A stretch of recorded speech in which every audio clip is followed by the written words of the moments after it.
I'd be curious, everyone. I'd be curious what anyone's thinking about. Owen, I'd be curious what you've been thinking about. Not to put you on the spot. I've been following the bond market and trying to decide if we're all screwed. So that's where I've been at. Because I think the bond situation is, I don't want to be overly dramatic, but usually loss of control of the bond market does precede major financial issues, and it does seem as if they've lost control of the bond market. But anyway, Owen, what you been thinking about, sir? Okay, yeah, bond market is totally out of my league.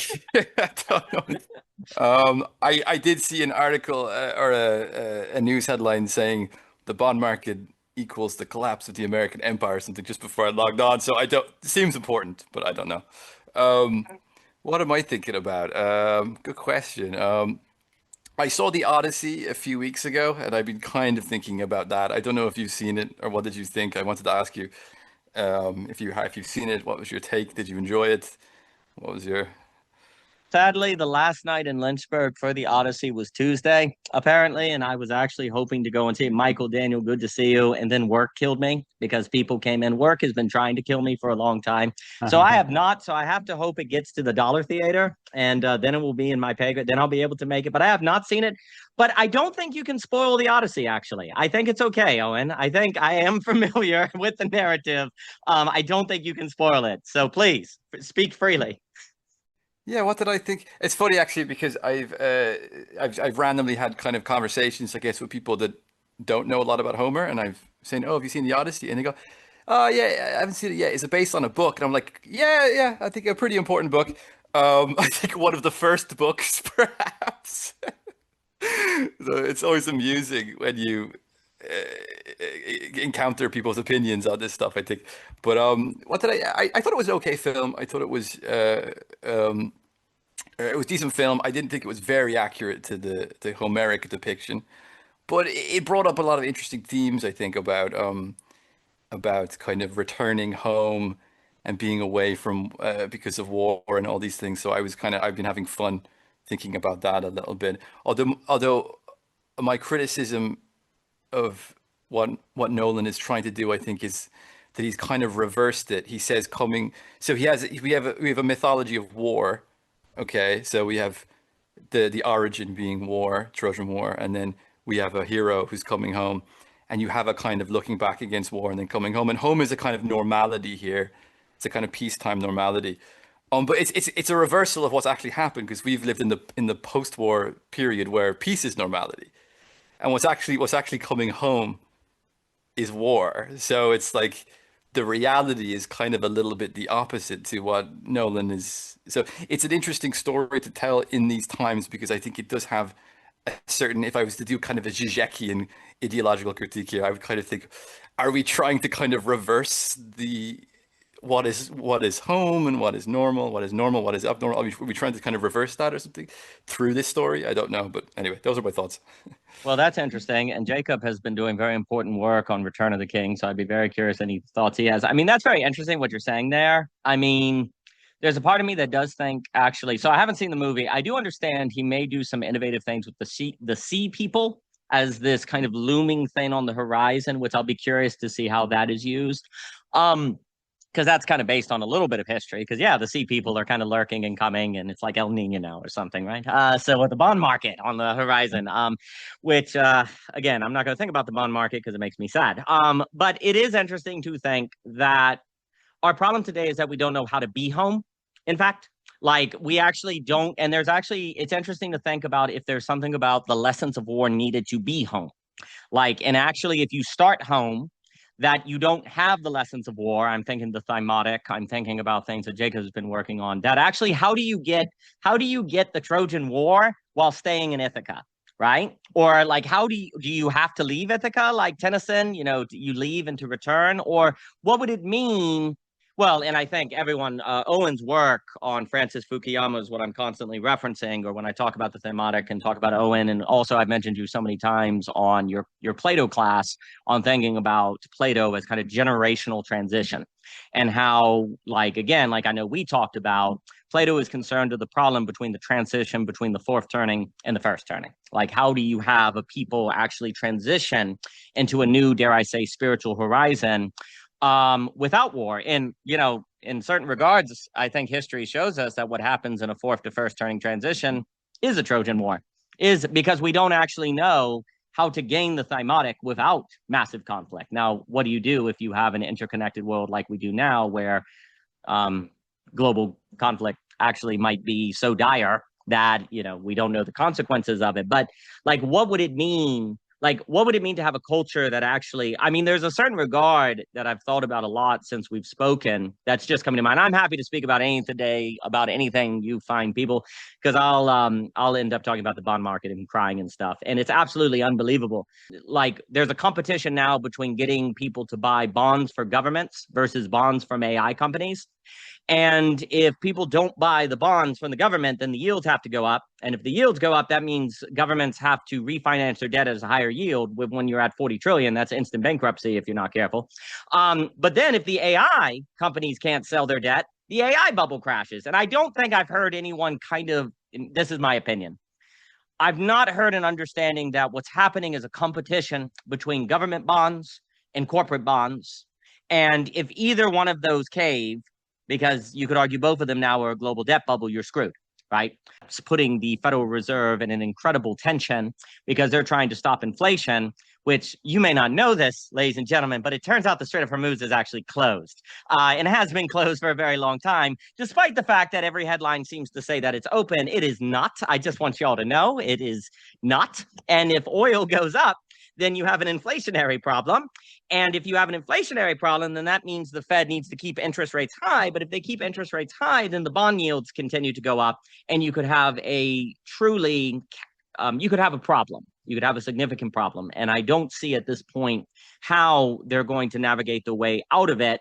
And not to give ideas to Iran, but if I'm Iran, I just sit back and smoke a cigar and do nothing for a long time. Because that just puts we could have a problem. That's right, Daniel. Like, you just do nothing. You say, fine, have fun, guys, until basically the yields are unsustainable. And that's going to start by Japan losing basically Japan supplies liquidity for the rest of the world. So if Japan's interest rates start going up, then global liquidity goes down. Global liquidity goes down. Then you start having dry ups of continually buying debt, to put this very simply, the only way to keep debt from blowing up is to keep getting into debt. Doesn't that sound great? To keep kind of going. And if something slows it down, then it's like a game of musical chairs where there's no chairs left. But as long as the music doesn't stop, it doesn't matter. Yeah, well, and determine if the music stops. So, these very complex systems of geopolitics where something that happens in Iran can have unintended black swan consequences in Japan. Funny how that works. Yeah. Anyway, I think the fourth to first turning sort of stuff that you're describing, and I'd be curious any thought that maybe you've had, to throw it back at you, Owen, but if anyone wants to jump in, any thoughts you've had since your class on the fourth to first turning. It does seem that basically liberalism as a movement just puts its head in the sand and pretends like this isn't a problem, whereas there can be something about post-liberal critiques that also want to say things, well, we don't want to get rid of all the gains of technology and progress of rights, but then they're seeing problems with liberalism, but there's not really a clear sense on how you can get both at the same time. Or I'd be curious, any thoughts on the thoughts you were having about the Odyssey that it's left you with, Owen? Not to- Yeah, it is kind of the transition of this turning. Well, there seems to be two contesting narratives of history now that are contesting the linear one, which is Spenglerian. So we're in a state of decline, and this decline will last hundreds of years, and the West is, declining. But I don't really see like who's emerging. It's not clear to me. I mean, in some sense China, but I'm not so sure they're emerging culturally. I think it's more of a technological and economic thing. But and then the other one is the turning one. So it's like there is a decline, but it's a kind of a faster cycle shape, right? So it's like, yes, now, but like it's kind of, which is a bit more hopeful, I think, because it means that you can go through a kind of a shorter period of crisis and then come out of it maybe with a new moment. So whereas the Spenglerian ones is quite sad because it's just like, okay, well, this is gonna be like 400 or 500. I don't know what the time frame is, but like, yeah. So I don't know. There's all these contesting theories of history now, but I definitely think that we are in some sort of definite transition and it's full of crisis. And they did refer in the Odyssey to the sea people. They did have this kind of decline narrative of like one era is over. I think they even say at one point, I think one of the main characters says, our Bronze Age civilization is coming to an end. It's very explicit. So it's like, okay, well, Christopher Nolan's been reading someone's Substack anyway. I don't know. He's been watching the net. Maybe I don't know. So you do have that decline narrative, historical narration in the film, which you don't have in the Odyssey. Really, that's not explicit at all in the Odyssey. So because they didn't have a notion of history like we have today back then, which is the interesting thing. They had no notion of history.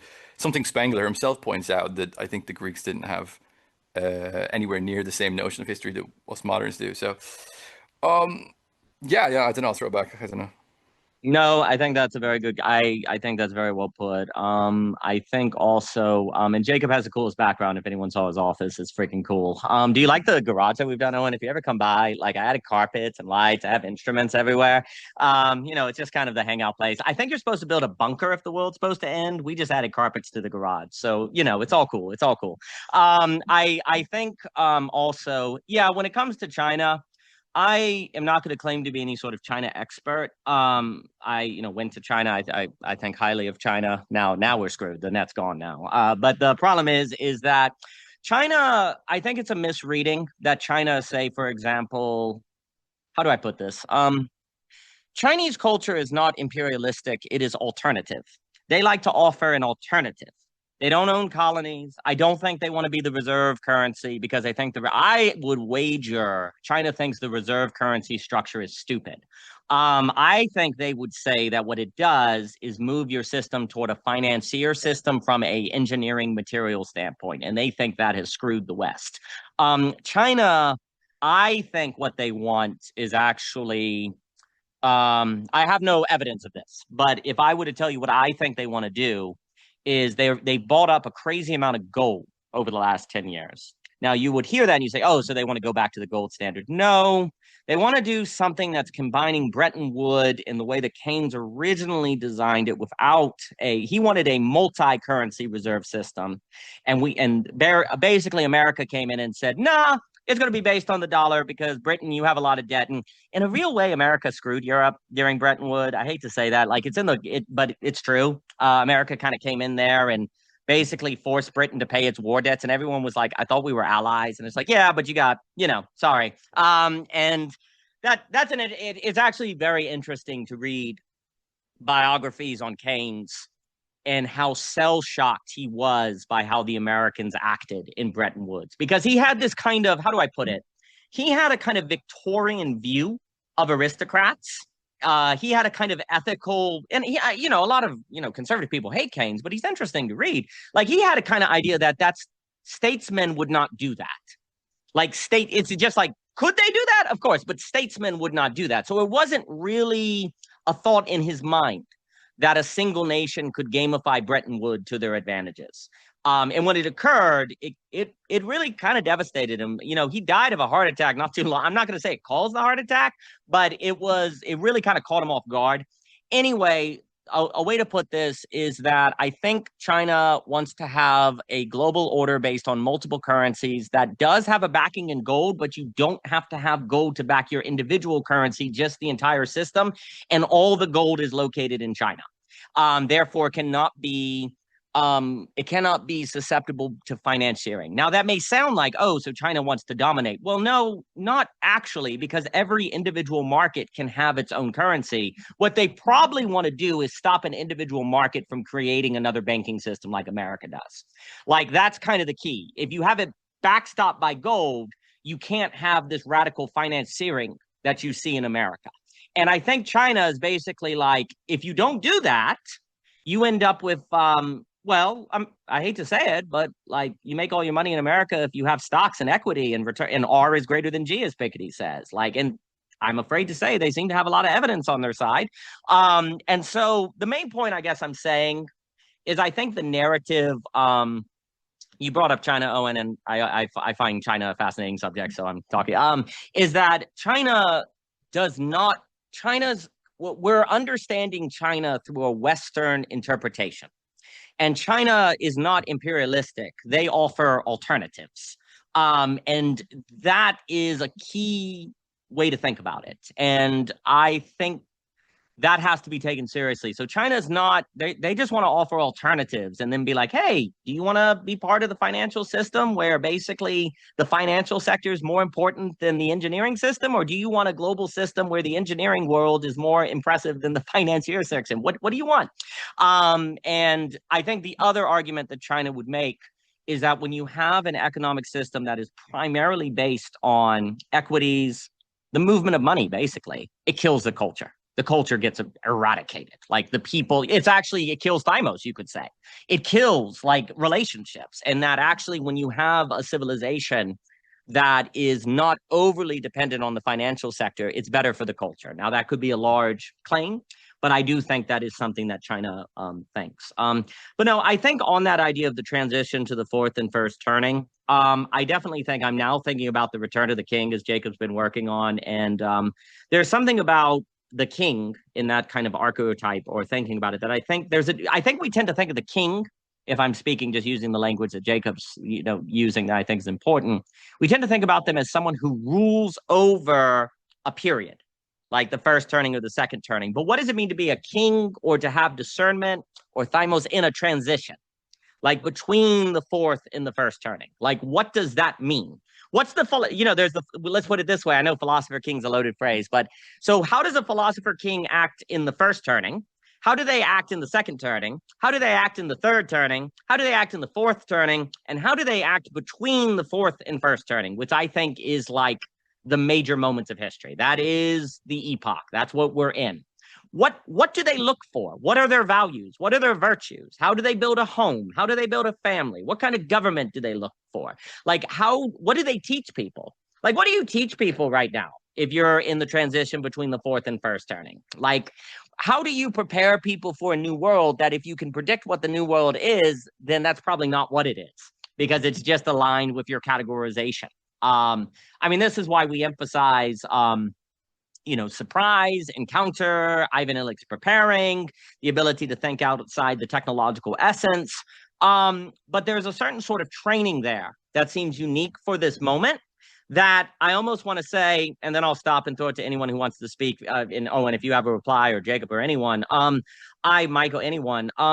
There's something about how I almost want to say that thinking uniquely happens in the transition between fourth and first turnings, because you have to think what isn't given by your history or the facticity. Like, you have to think something that's kind of new as institutions are falling apart. Like, you have to think something that actually meets the moment. It's an open thought, but let me pause to give it to Daniel Coughlin here. Mr. Coughlin, I hope you're well today, sir. It's something Owen said about the history and the Odyssey reminded me of, I think, one of the essays from Layman Pascal, just a phrase, in a world of sheer becoming, even being has a history. I thought it was a lovely line. It definitely etched itself in my mind, because history is I mean, what is it? How new is it? Because the Greeks, they were also thinking on as far as now we go in, it's Plato, these cycles, like the cosmic year, 36,000 years as like this one cycle of time. That's the whole different relation to temporality.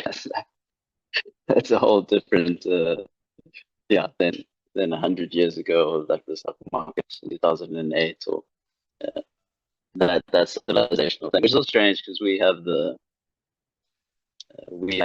deep time because of modern science. So we look back like billions of years, and then even on a planetary scale, like we look into deep time, but it doesn't seem as sophisticated as some of those more ancient calendars in terms of I don't know. It's definitely not something I've studied enough. But I don't think we name modern science doesn't really name cycles. But I'm going on a tangent.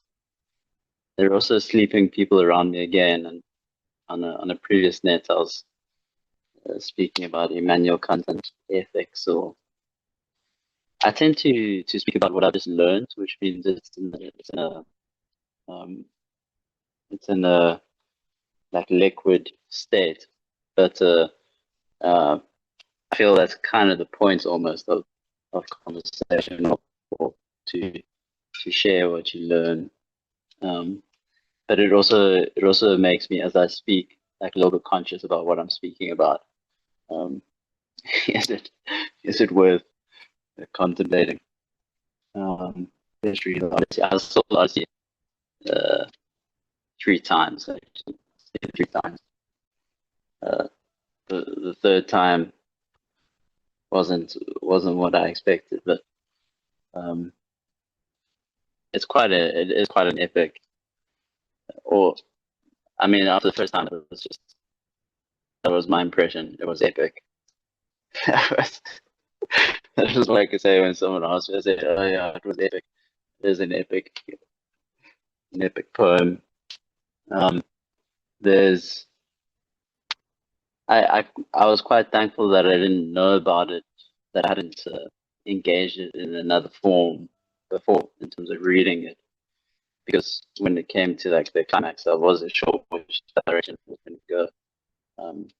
I was pretty ready to get heartbroken almost.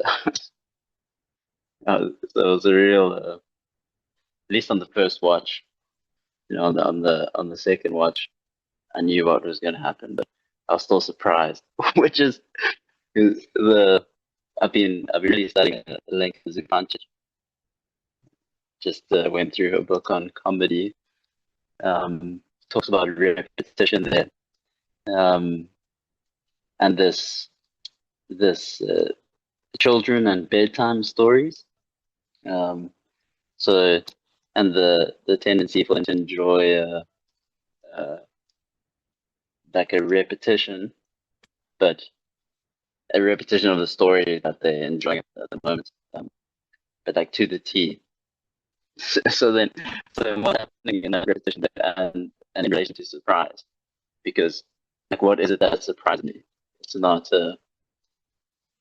reduced to novelty, but like clearly in that case, because the story just repeats, and it's almost upset if you don't repeat it to the T. But there's this hunger for the repetition of the story, and then there's the surprise. So what could possibly be the surprise if it's a like pure repetition of content? What happens there through repetition, or what is repetition and difference? And that book probably gave me the best kind of look into Deleuze, the difference and repetition. She just had a little conversation on it. The piece, like if you take Heidegger's title, Being and Time, and then you transpose that difference and repetition, so then difference is being, and time is repetition. That's pretty radical title of a text. So I'm sitting around the fire, and I'm just kind of yapping around, but probably that theme of repetition and surprise and the Odyssey, like you have this film. I think it's appropriate how the Odyssey has been made by Christopher Nolan. I think it's a really nice reflection on whatever culture at the moment. It's nice that it arises out of the. Yeah, I'll say one last thing. I took 2 different sets of people to watch it. On the second time, I told them I was going to take them to Spider-Man. So it was on the first weekend of Spider-Man. The Spider-Man was fully booked. So we got the Odyssey tables, and everyone except one person was clued in. So like we we were gonna watch the Odyssey. Um, this other, because Tom Holland's also in the Odyssey. He's in the Odyssey and Spider-Man. So this the one who didn't realize the plans had changed. He was waiting in the Odyssey for Tom Holland to get his Spider-Man suit back. Yeah, he was like, when's Spider-Man coming? I think it was like an hour into the movie, he realized that it was a different film. Um, but but yeah, sure. It's been pretty nice just to reflect and orbit a little bit here. That probably the surprise and repetition is a theme there, but at the same time, I'm feeling this kind of strange appreciation being under the open sky in front of a fire, contemplating some stuff before bed, and hopefully not irritating anyone who might be hearing what I'm saying. Interrupting their sleep. Is it worthwhile to think about this stuff late at night? Yeah. Okay. Let me pause like a bit. The surprise thing is probably the thing I'm repeating the most, because even to begin thinking it by saying it's not a novel. No, I think, and Daniel, this is the first time that we've had like a fire gathered there where you had it kind of locked on it. So just gathering around that, that was fantastic. I saw Jacob crying there with joy because, when he was here, there was an emphasis, we got to start a fire. And Jacob, we actually now have like a real legit fire pit over in the garden on the other side of the bridge, and a fire. Like when Christian was here, we did marshmallows and everything. So you'll be proud of us. And, the cast iron stove in the garage, we got it fixed. We've lit it like 4 times now. So we've got like fire everywhere. So, we're cool. Okay. We're cool kids. And we fixed all the lights. When Jacob was here, it's like, y'all got to work on the lighting. He didn't say it that way. He just kindly said, what would be neat? Different lighting.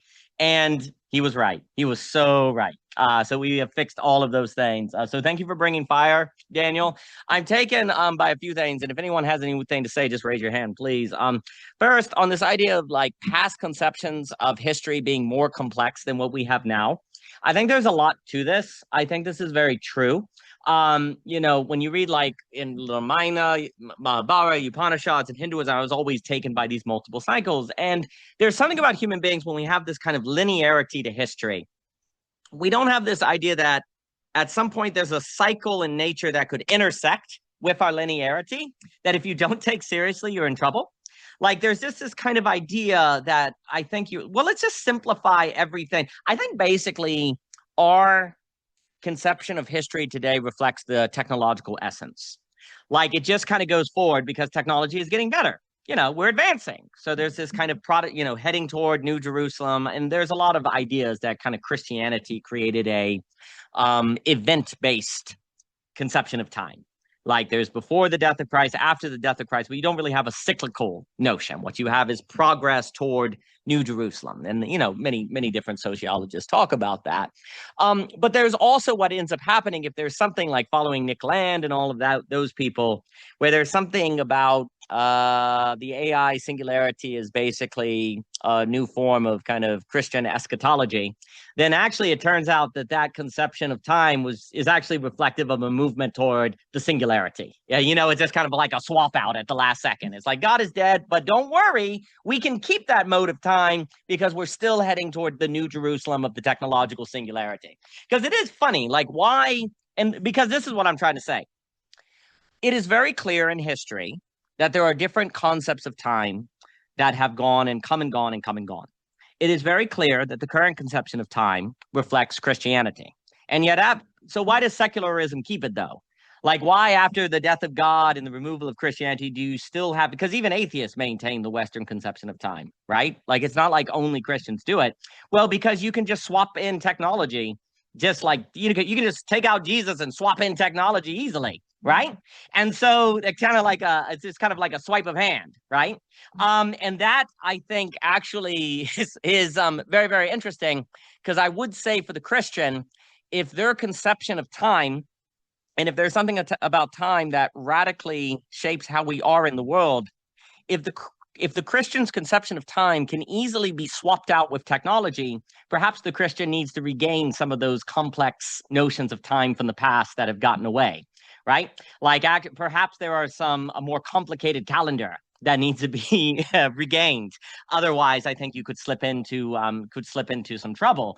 And I think like once you start talking about like these kind of generational movements that kind of come back around, like between first and fourth turnings. Like once you start talking about like, well, magnetic fields, when you start talking about the universe, when you start talking about all these things that are kind of intersecting, I think that becomes really, really important, because another way to look at it, and I'll throw it back to you, Daniel, if you have any more comments, is to the degree you have only, like, to me, the other movements of history are when something that technology cannot address intersects with the technological history. And if you only have the technological essence, you're not ready for it. And you kind of get in huge trouble. And so, like, I think we're in a moment like that, where you've had this kind of linear kind of event movement of history. And now you have something from the outside, one of these other cycles intersecting with the line. And that moment is defined by something technology cannot address, in my opinion. That therefore will pretend like doesn't exist, because that's what it tends to do. It tends to deny the existence of that of which does not fall into its own logic.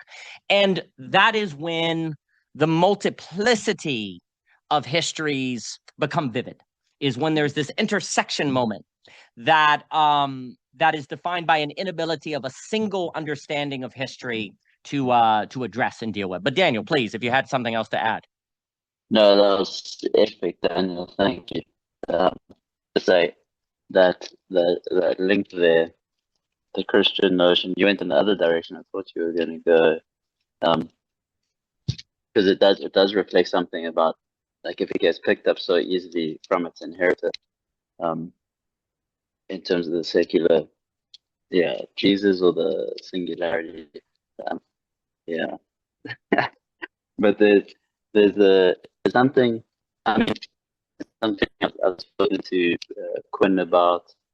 There's this, and it's probably will be quite recognizable. That strange isomorphism, or say like same form between New Age and Christian, and the movement between that. So especially when one has moved from one to the other, there's like this the sameness in form. That's like the secret allegiance that gives someone to be antagonistic to. So then the one functions as the other for the other. Like we aren't them, but both enact the same form, it seems, with a different content. And now that would have to be kind of elaborated or given examples, but it's at least maybe recognizable. So then with this repetition, like the way that you're using technological essence, Daniel, in terms of a linear time, and like in a very simplistic sense, if your notion of time isn't in some sense cyclical, you're not like beholden to your action, because kind of it's almost a forward abyssal movement. You can have concern for your progeny or for who will follow you, but it doesn't quite circle back onto you in a way that perhaps involves your concern too much. You can have a different attitude to that. It's not going to come back in some sense. Maybe that closed kind of system is needed for responsible civilizational whatever. But I'm not sure. It's also just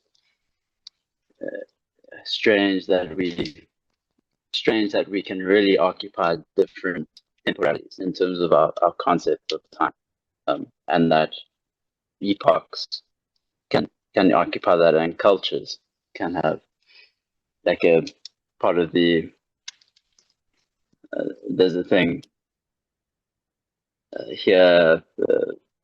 Let me put that to side. The main thing I wanted to tag on was just this their repetition, and so cycle and linear. Cycle is for this repetition. What's it? So if something can repeat, but different content, same form, it's still repeating, and the repetition is in form. But now that is not difference, because it's the repetition of the same. So then it's not.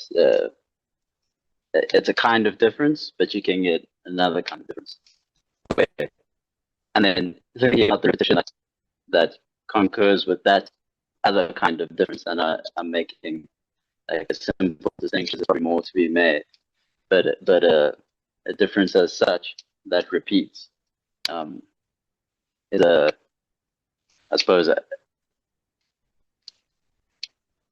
it's a what I'm enjoying thinking, and I think it's threaded here in the cycles and the lines and fires and stuff. But what's that? No, and I hope everyone around you sleeping is having now dreams of cycles and lines and fires because of your sweet, sonorous, melodious voice in their ear. I think that is just a wonderful sort of ceremony that you're presenting them with. And I am now, and I'll throw it to Jacob Kishere here. I am now, yeah, like basically, often like Christians will make the point that the transhumanists and the cheap, the bad, that they're stealing Christian eschatology, but there's a certain way in which I would like to say them to like say it. Well, if your eschatology is so easily taken, then maybe you need to rethink it. Maybe there's an issue there. And Ivan Illich has a lovely book. I guess it was Dave Carley helped him write it.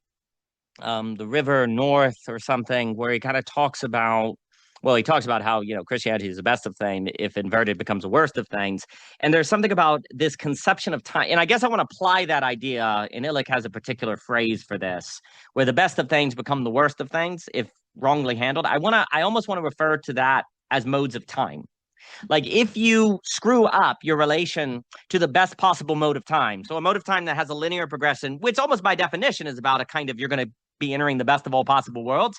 If you mishandle your relationship to that, then it becomes the worst of all possible conceptions of time, actually. And there's a kind of suggestion here that kind of mode of time, and I know Chad Haig will talk about energy, the kind of energy we use has an impact on our conception of history. It wasn't until oil that you had this linear conception of history. But in a agricultural society, time is more temporal because energy comes from seasons, growing, food. So it's when you have oil that kind of as a mean contributes to the takeover of progressive time. I know Chad will talk about that, but of course it's got roots in Christian eschatology. But I guess I want to say is that the likelihood of the inversion of the quote unquote progressive or linear conception of time is the worst of all things if you don't have with it a conception of cyclical time that keeps it from that inversion. It's almost like having the multiple different kinds of temporality keeps any one of them from inverting into their worst form. Because if you have cyclical time and you don't have a conception of linear time, then there's no progress. It doesn't go anywhere and it's kind of stuck, right? But if you have linear time without the cycles, then you end up pretending like you can ignore debt bubbles forever and your kids will just be taken care of by robots. And, it's the best of times to be alive. And we don't know how the fourth turning will transition to the first turning. But, we'll figure out. Like Elon Musk will do it or something. So, you get these kind of problems. And I almost want to say, if I'm thinking Jacob's work on the king, what I've been thinking about, is there something about where the king is able to actually gauge properly the fitting relation between different conceptions of time, cyclical and linear, and kind of hold them together properly and to figure out how a person, a child, a man, like how they would form, like how to form a subject in the between space of, let's just say, cyclical and linear time. that if because it's being in time, and if the subject does not hold those two kind of notions of time together, they flatten, they become hollow men in the T.S. Eliot sense. And I'm thinking about that. But let me throw it to Mr. Kishere on any spot. Mr. Kishere, you have the coolest background. I don't know where you're sitting. It's really cool. It rivals the garage I'm sitting in. And I hope you are doing well on this fine day, sir. Thank you. Good to be here once again in the net. I'm sitting in an old Maloka that is now the Art Maloka at the ayahuasca center that I'm living in for the next several months. And there were a couple of things that were curious to me about the Odyssey. I think the first one is all of the diversions. Like, it's a story of diversions in many respects. And I was reading this wonderful book called Shamanic Odyssey, which explores the Odyssey and also Tolkien through a shamanic lens. And it draws a little bit more on the original text. And some of those diversions are really long, like years and years long. Like in the movie, when he goes to Cersei, it all happens in like a day, it would appear. But in the book, it goes on for a really long time, and he actually basically beds the witch, and through some means he's persuades the witch to not unman him when he beds her, and then they all stay there and feast, and she takes care of them really nicely for, like, I don't remember if it was like a year or 10 years, but they were a really long time there just feasting. And then there's a lot of diversions where they're just getting slaughtered and it all goes horribly. So, and it definitely has that shamanic quality, both with respect to visiting the underworld and the relationship to animal spirits, the relationship to nature as like an animistic force acting upon them, are all really present there in a way that is not present in our culture. And it does feel like the stories that are most alive right now are all tending towards more of a pagan or pre-Christian conception. I'm thinking of Dune and the Odyssey as like the two big ones. And in both of those films, actually, not so much Matt Damon's character of Odysseus was interesting me as much as the son. I was looking at the son of Odysseus, and then also Timothy Chalamet's character in the Odyssey, in Dune.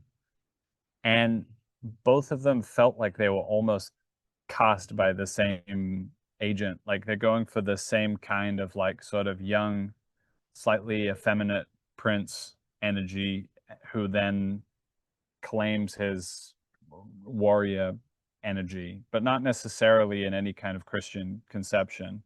Like in Dune, you have him basically shifting to be like ruler of the universe. And then in the Odyssey, also, he's, like, his becoming is basically getting to a place where he's fighting and killing a bunch of people. And so I feel like these two characters both reflect some kind of hunger for king energy in the masculine, but not necessarily bound with the sacred king, more just like pure like king power. And it feels like there's been a period of deconstruction and alienation from masculine power, and so these films are expressing like the unconscious drive to connect with that, and that's why they're so exciting as well. So I'm sitting with that. I'm sitting with the question that has been posed to me by some men, which is, should the king return at all? Should there be a return of the king at all?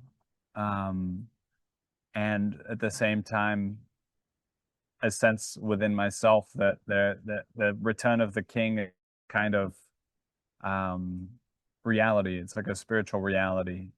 It's like something that lives in the sacred and imaginal space, and that we can connect with it and experience it in its own reality, and that then can pour down into how we comport ourselves into this reality. So I don't know. There's kind of a perennial tension here, maybe between the kind of character that is presented in a Jesus figure, and then the kind of king that has to contend with the Game of Thrones like realities of the political and social environment, which is to say, like, the capacity for violence or the strength and power are necessary to the maintenance of peace. And we don't know exactly how to reconcile those. And all through the medieval period, like, you have people who are super, super Christian, but then they also have this fascination with chivalry, knights, and this other kind of form of kingship. So perhaps there's a way that those two go from side by side to being vertically stacked, and it's, you know, the sacred king above and then the earthly king below, and that works. But yeah, it feels like a very pure signal that I've been connecting to when I've been connecting with this theme of the return of the king. So I'll leave it there. No, magnificent. And Clayton Luber, wonderful to see you. We're talking a bit about the Odyssey. I've not seen it because movies don't stay in Lynchburg very long. I'm gonna have to drive to Farmville, but maybe it'll be cheaper. I don't know. But I had a plan, but I missed it. The last day it showed, I had a thing come up. Second, I closed the garage door, so I'm gonna melt. Third, we're also talking about it because otherwise I was just going to talk about how the bond market makes me sad. Fourth, on everything that you were just saying, it's very interesting to me because I think one of the issues why there's a kind of discomfort with the king or something like that is that often our conception of it is kind of tied to after what Bernard de Jouvenel kind of talked about as the middle. And before that, often the king, you know, he kind of talks about Bernard de Jouvenel will talk about how this kind of idea of the king is all powerful and all that is kind of a myth. Very often the king, like if he wanted to convince people to go to war, he had to go and convince the local tribesmen or the feudal lords that this conflict would actually kind of give them food. It would like actually benefit them, right? And what Bernard de Jouvenel, we'll talk about Christian, wonderful to see. I was just mentioning the fire pit. Christian, we made s'mores with Christian in the fire pit. And then I'll throw it to Michael here. And I think there's also something to be said about how the concept. So what Jouvenel wants to say is that before the loss of the middle, is that the conception of the king, they were just a lot weaker. And in fact, they had to be able to know how to talk with the church, and they had to talk with. And so what happened is that the king teamed up. He'll talk about the war between the upper and the lower against the middle. And I think is that what ends up happening is now you give it to the middle. And so then ultimately, there's now just this kind of conception of the upper having all power, and you're stuck forever, basically talking about the individual versus the state, and you lose the social, right? But if I think about the middle and the king, then the conception of the king can't be thought without the diplomat. Like you actually have to be quite good with diplomacy. You actually have to be very good with actually negotiating with other powerful people and figuring out how to make them share in a vision, or how you're actually going to be able to. Well, I would say for Jouvenel, the chief and the king were together. Actually, like that's kind of the key idea, is that when they've been separated, then that creates all sorts of trouble. And again, like you could say today, very problematically, nobody has any stomach for diplomacy at all. Like that's one of the reasons why the world seems to be in massive trouble. Diplomacy is seen as weak and problematic. But what we're seeing, and I think this is just very, very important, is that not to get into the entire Iran war problem, but you know, many of the military strategists that I'll read and they'll talk about, they'll make a point. They'll say things like, you know, the U.S. very rarely loses tactical objectives. They, like in Vietnam, America like didn't lose a single battle, but they failed. They failed the strategic objectives, because translating tactical victories to strategic victories, meaning you change the political structure, is a very different matter. And the argument is that America has gotten quite bad at translating tactical success into strategical success. Well, I would argue a reason for that is because we don't know how to transition to diplomacy. We don't know how to do diplomacy. We don't, because that would also require you to be able to think like other worldview, other ways of thinking, to try to kind of understand the other side of things. And you see, I guess what I want to say is, if the king, as a kind of thinking in the way that you're describing, is actually, I think people's knee jerk to that is that the conception of the king is very trapped and captured by a post-Jouvenel world. Whereas prior to that, being the king kind of sucked, because you had to diplomat and you had to talk with people and figure out how they think. And also being a king, there was one of the things Jouvenel wants to stress is being king required a confrontation with a radical weakness. Like you couldn't get the feudal lords to do anything unless you could get them on board with your vision or see how they could benefit something. So it was fundamentally tied to a humility. And I think actually we're really paying for this because without that conception, you think that tactical victory equals strategical victory.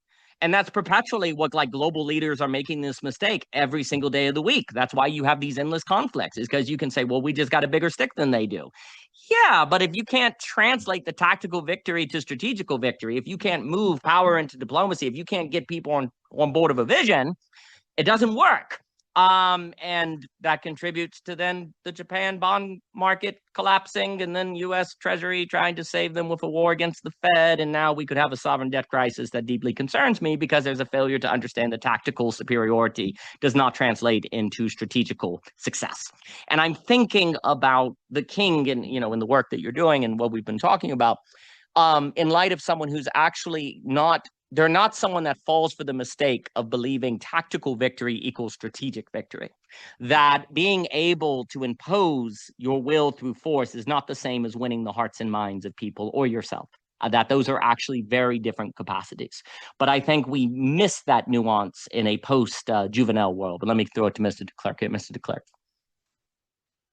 Yeah. I haven't read the Odyssey or watched it, but I am reading Ulysses right now with a ton of other people on this online literary platform I'm a part of, which thank God for that, because without it, I'd be so lost in all the Odyssey references, Hamlet references, just the footnotes abound of that book. But it's been really fascinating to start to pick up on some of the themes that Joyce is trying to really go for. And one of the themes that comes up again and again, both in like the personal context of the characters in the story, but then also the broader allusions to Ireland and colonial Britain at the time, is this idea of usurping, which is, a big theme in the Odyssey. Just from what I understand of the story, like Odysseus leaving and then Telemachus being, confronted with all these, potential suitors for Penelope, and, the threat of, power being unseated.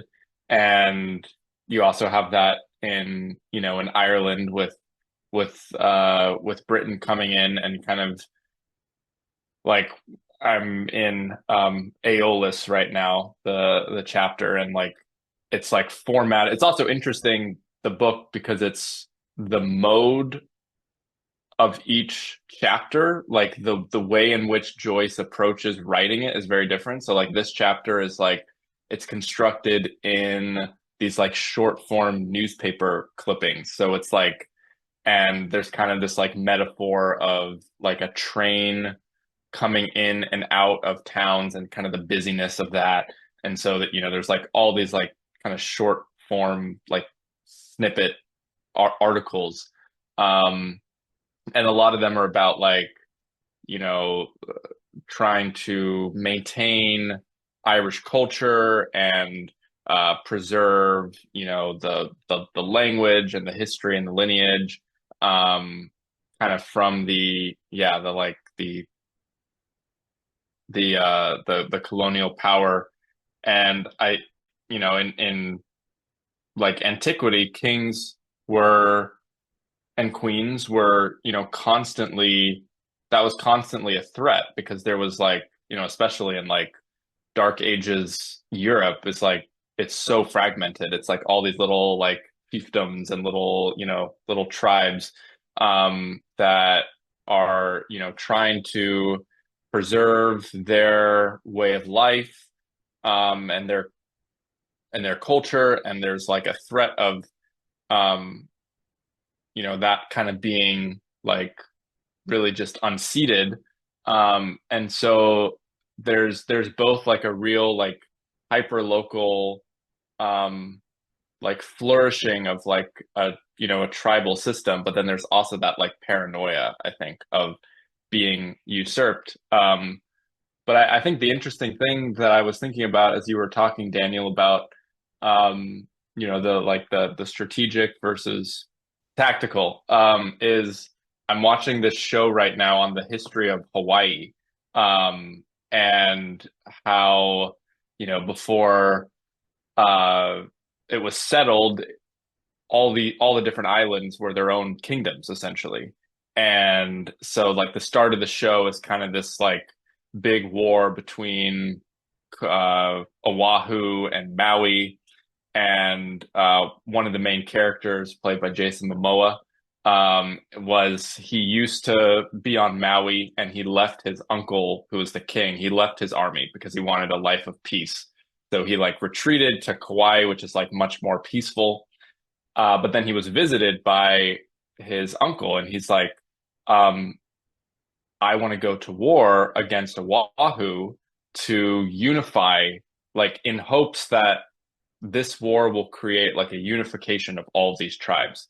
And I mean, you hear like narratives about that today. We're going to go to the war in the Middle East to bring about greater peace. And that's the way it's framed. And then whether or not that actually comes to pass is like not really my point. But like the other part about this story is there's a piece around um like communication with the gods is like a big part of this show. And like the uncle and the Jason Momoa's character, who ends up deciding to fight, like he gets visited by this, like he's kind of like an oracle, like a fortune teller woman, who prophesizes that this war is going to bring about, peace for generations. And we've, and you can say like something like the Crusades, Christians believed that, God was compelling them to do this, right? To spread the word of the gospel, and that was going to bring about, peace and prosperity. And like the mission system in America is similar to that. And you look at it and you really question whether or not there was like real divine intervention there, or if that was really just like hubris and ego. But we have lost, like, not only have we lost kings, like we've lost that sense of leaders being compelled to act because of some like divine or spiritual religious calling, right? And so people are doing things primarily motivated by the material plane, whether that's economic gain or territorial gain, or some like abstract notion of glory that is just kind of thrown around like haphazardly. I mean, nationalism now, I guess, is probably like the closest thing you can point to.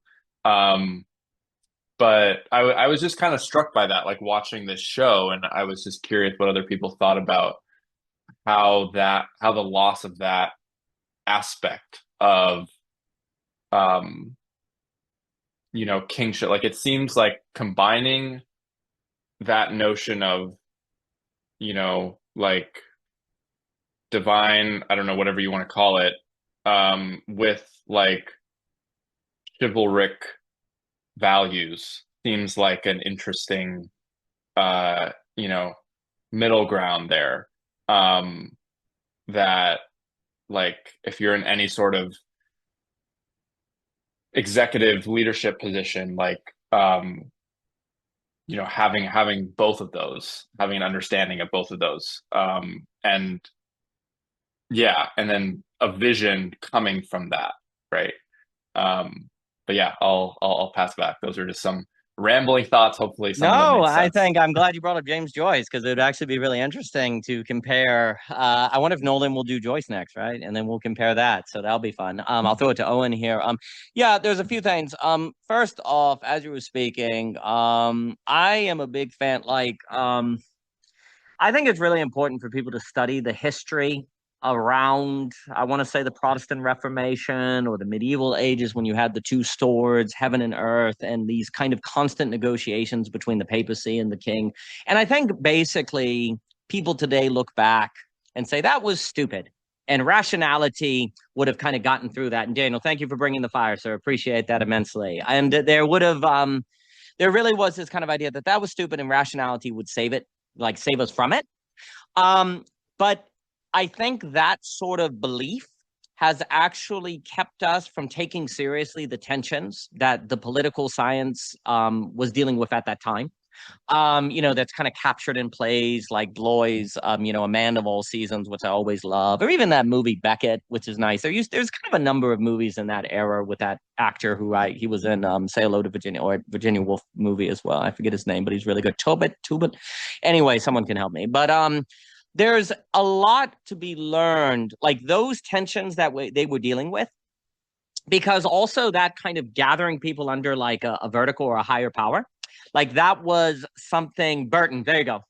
Is that gathering people under that was actually something like the king needed, but also that could lead to tyranny or kind of the dangers of charisma, as Philip Reef will talk about, and he's really concerned about today in the kind of the new strongman. But actually, that negotiation between those tensions was something that we've never actually fully dealt with, and we've just kind of pretended like reason could deal with it. And really, a way to look at it, if I'm thinking Goodell psychoanalysis, is that and not to just reduce it to this, but many religious concerns were a way to control or capture the problems of desire, right? That the people had, like to kind of contain desire and to keep desire from destroying the kingdom. The libidinal you can talk about, and actually directing it toward productive aims.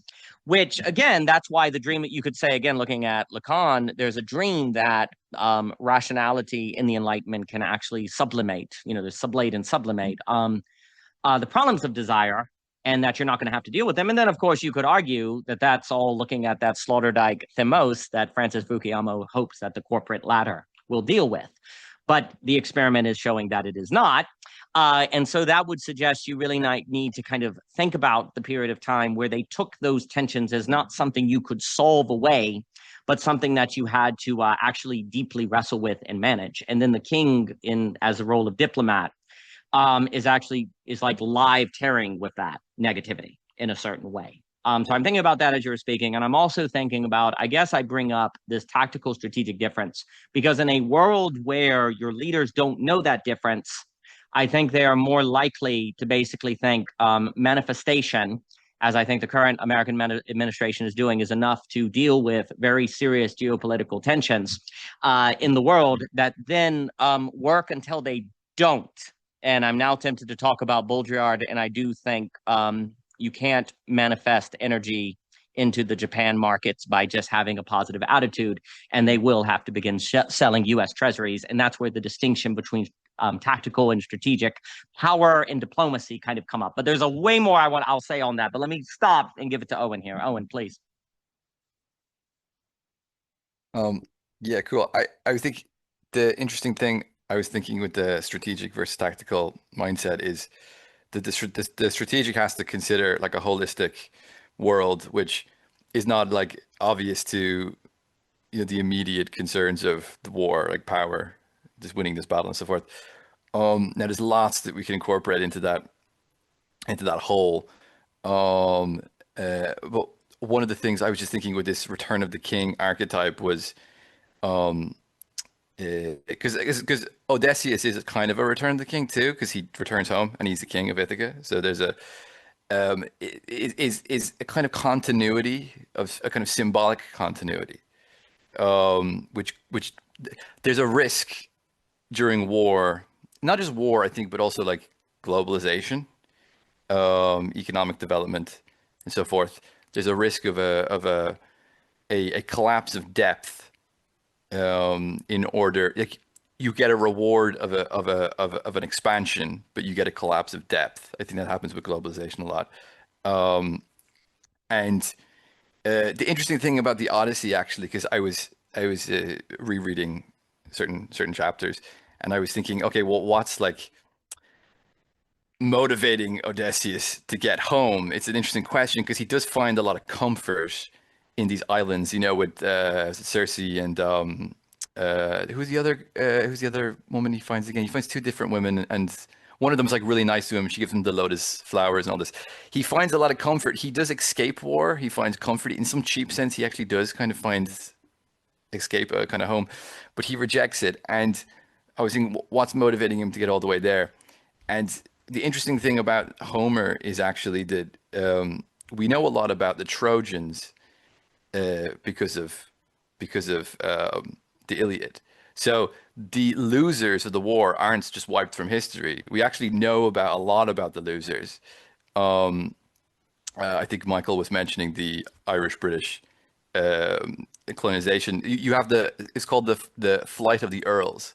So it was in the 18th century when Cromwell came in, and an entire aristocracy left, and they went to France and on the continent, and they were basically eliminated from history. So there's this interesting potentiality with war, where in some sense it's the origin of history, but it also eliminates history. So there's a lot at stake symbolically, I think, with these conflicts. And just one more thing on the interesting thing about Odysseus. One thing that Nolan really didn't do well was the rhetoric of Odysseus, the way he speaks, the way he's able to flatter and use his rhetoric skills in order to get out of certain situations.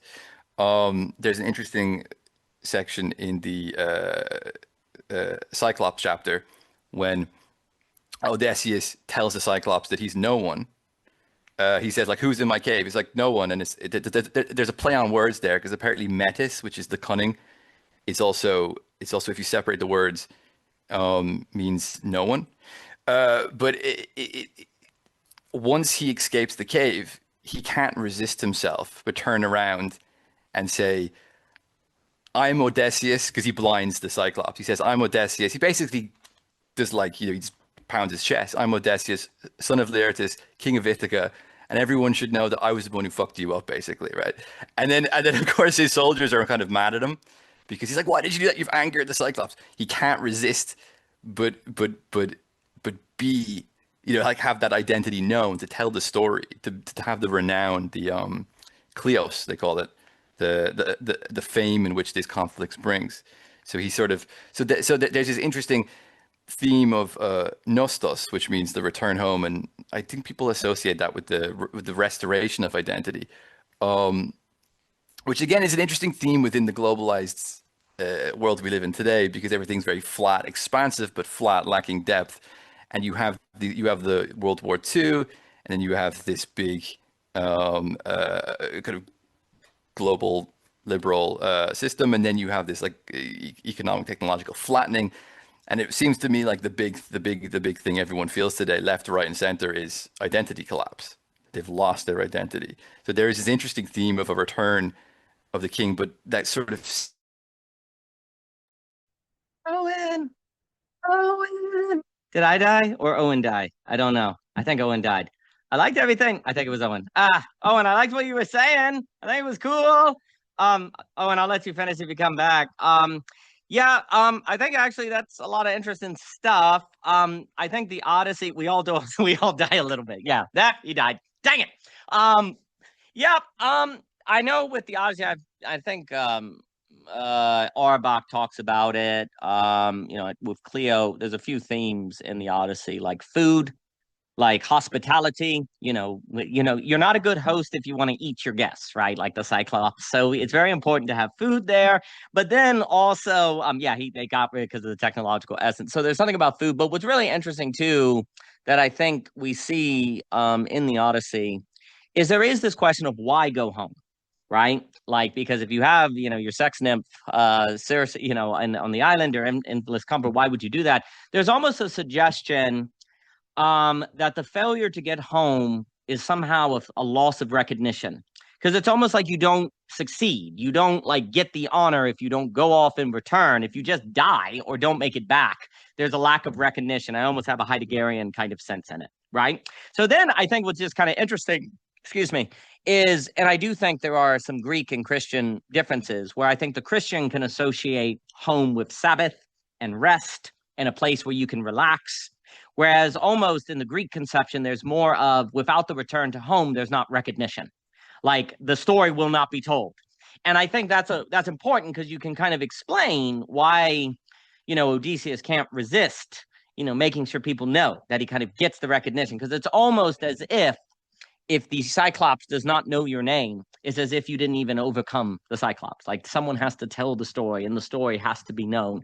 And I think, again, returning home as the earning of recognition, and then, in that kind of Heideggerian sense, without recognition, your being is not constituted, versus home as rest, is just very interesting, because there's almost a kind of idea that if there is no home, there's no possibility of recognition.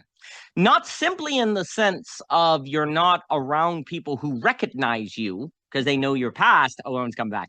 But also because you just don't complete the journey in a certain sense, like it's not completed.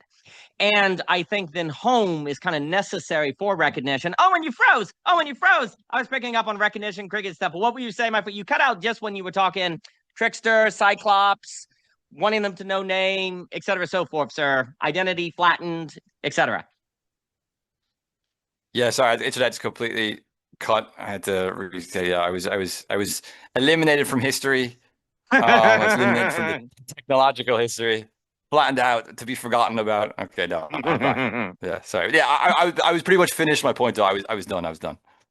Yeah, well, all I was mentioning is how it's interesting to me, like, there's almost a way in which if you don't return home, you don't get recognized, like you haven't completed the task.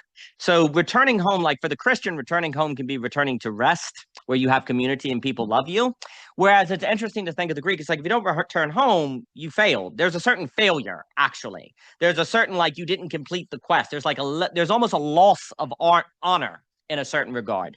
And it is interesting to think of home as being tied to recognition in that Heideggerian sense, but it's where you leave home in order to have the possibility of home being a recognition, and thus kind of ontological constitutive, as opposed to home as that place you were too afraid to leave.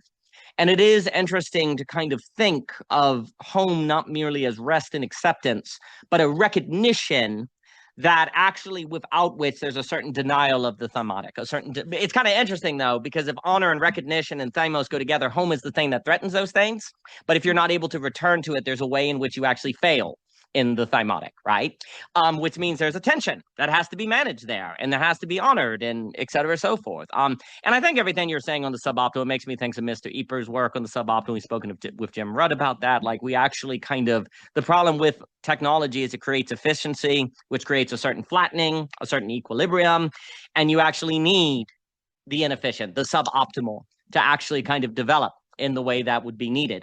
But you see, actually, I guess I want to bring that home. Yeah, no return home, no journey, Mr. Eber. I think it's exactly right. I guess also, because I can't resist talking about the bond market a little more, because it's so concerning. See, I'm sorry, everyone, but it actually, like, I guess also when I'm talking about this notion, like Jacob's doing the return of it, like talking about the king archetype in the connection here with limit in the suboptimal, like, it all sounds. I want to suggest that this has real practical consequences that we may be looking at. And I'm sorry, I'm being very dramatic today, but really could be quite significant globally. And the reason why I say that is because when the king, before Jouvenel, that's how I'm going to put it, before Jouvenel, when the king had to be a chief as well, to use Kirshe's language, and negotiate with the feudal lords and negotiate with the religious leaders, there's a limit. There's a limit the king is hitting, right? And you could argue it's suboptimal. And you could argue that it was efficient to get rid of the middle. That was the argument they made. It was efficient to get rid of the middle, but that actually made totalitarian total power, right? So there's a limit they had. The reason why that's really important is because the king had to kind of acknowledge that that limit existed. They couldn't just command people to do things, right?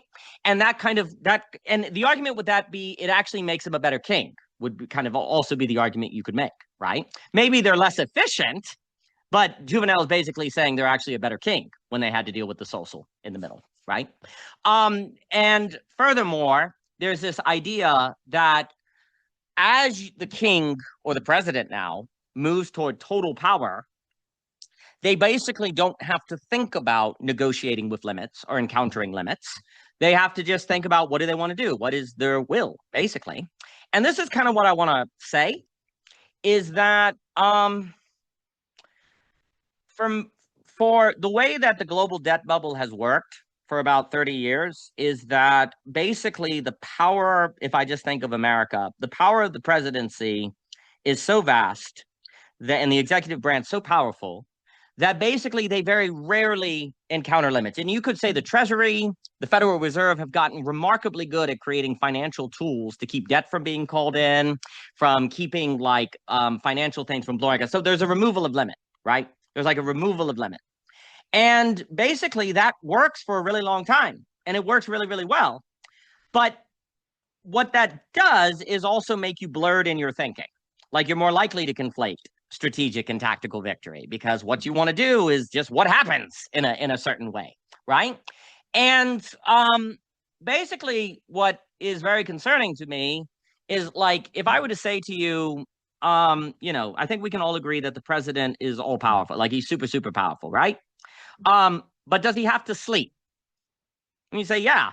I mean, I think Trump sleeps like 2 hours, and that seems to be the problem. But like, there's a certain idea where they have to sleep or they have to eat, right? No matter how much power they have.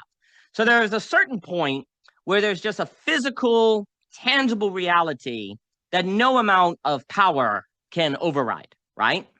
Well, what if the entire global financial system and global power was so intricately made that basically anything it can do within, I want to say, the financial or the digital or the simulation, then it will be perfect. It will never turn into a financial crisis. It will never blow up. Everything will be good as long as you can kind of keep it in the more digital, the less real, right? Then it will go on forever perfectly. And what if also basically any pin that could prick the bubble has also been basically the Treasury and the Fed, they've all figured out smart ways to avoid those pricks, right? Well, I think you could get to the place where you could argue there's basically just one pin that could prick it, just one. That no matter how smart your AI system was, no matter how genius your financial instruments were, you could never get rid of this print. In the same way that I don't think you could basically ever get rid of food or the need for food or the need for some amount of sleep for the president, no matter how smart it gets, unless maybe they're a brain in a machine or, I don't know, some transhumanist thing. So I have to, for right now, Frick, at least right now, is that until there's different technological advancement, basically the thing that you can't avoid is energy. Like the market, you cannot financialize away energy. If you don't have energy, you can't imagine it into reality. I can create more debt for the housing bubble. I can create financial instruments to basically avoid bond crash. I can increase liquidity. I can do all of that, but I can't make energy appear out of nowhere, right? And so if you have an energy crisis, which is going to lead to an inflation crisis, which is going to lead to a need of Japan to sell off U.S. bonds, then you can't make that go away. The only thing that would fix it is bringing energy back. Scott Bessent can do as much yield twisting that he wants, and it won't make a difference. There's nothing you can do other than restore the energy. Okay, but this is my overall point. But if all thinking in power, the king, the presidency, is there is no suboptimal, there is no limit, thought always manifests the way you do. You can't think of that as an actual limit. You can't think the pen because you've never had to do it. You've always been able to basically make the global debt bubble worse, like they did after 2008. Basically what they did, this is a giant claim. They made the debt, what they did is make a global debt bubble after 2008, meaning it's too big to pop or we all die, so it won't pop, which kind of works because it's just you move deterrence to debt, right? Well, nothing. The only thing that can pop the global debt bubble, this is my point, the only thing that can actually pop the global debt bubble because they're so sophisticated in their financial tools is an energy crisis, is an energy shock. That's my argument because that's going to cause a bond shock. And that's going to cause a sovereign debt crisis, right? That's like the one thing. And that's what we're dealing with. And because power has not had to think limit, it can't think limit. I would argue they really can't think that this is an actual limit on power. And when you have someone like Trump, who's basically drunk on Norman Peale, positive thinking, in a sense, his entire life, every situation he's been in, positive thinking works. Because if you just manifest it and you bulldoze enough, usually people bend. That's the other thing. If you just, like, if I look at you and say there's a pink giraffe behind me, and I just keep saying it, if you're a rational person, you're eventually going to go, well, he wouldn't keep saying that unless there was some truth to it.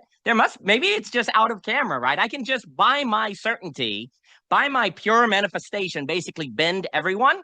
And that works a lot if you just kind of go all in and never, ever, ever, ever, ever, ever admit you're wrong.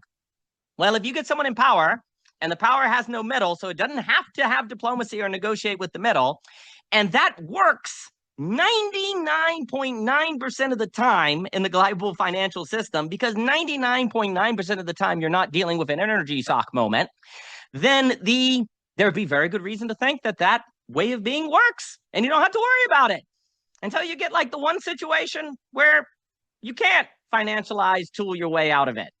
And you've got the person in there that their entire life, they've never had to encounter that limit.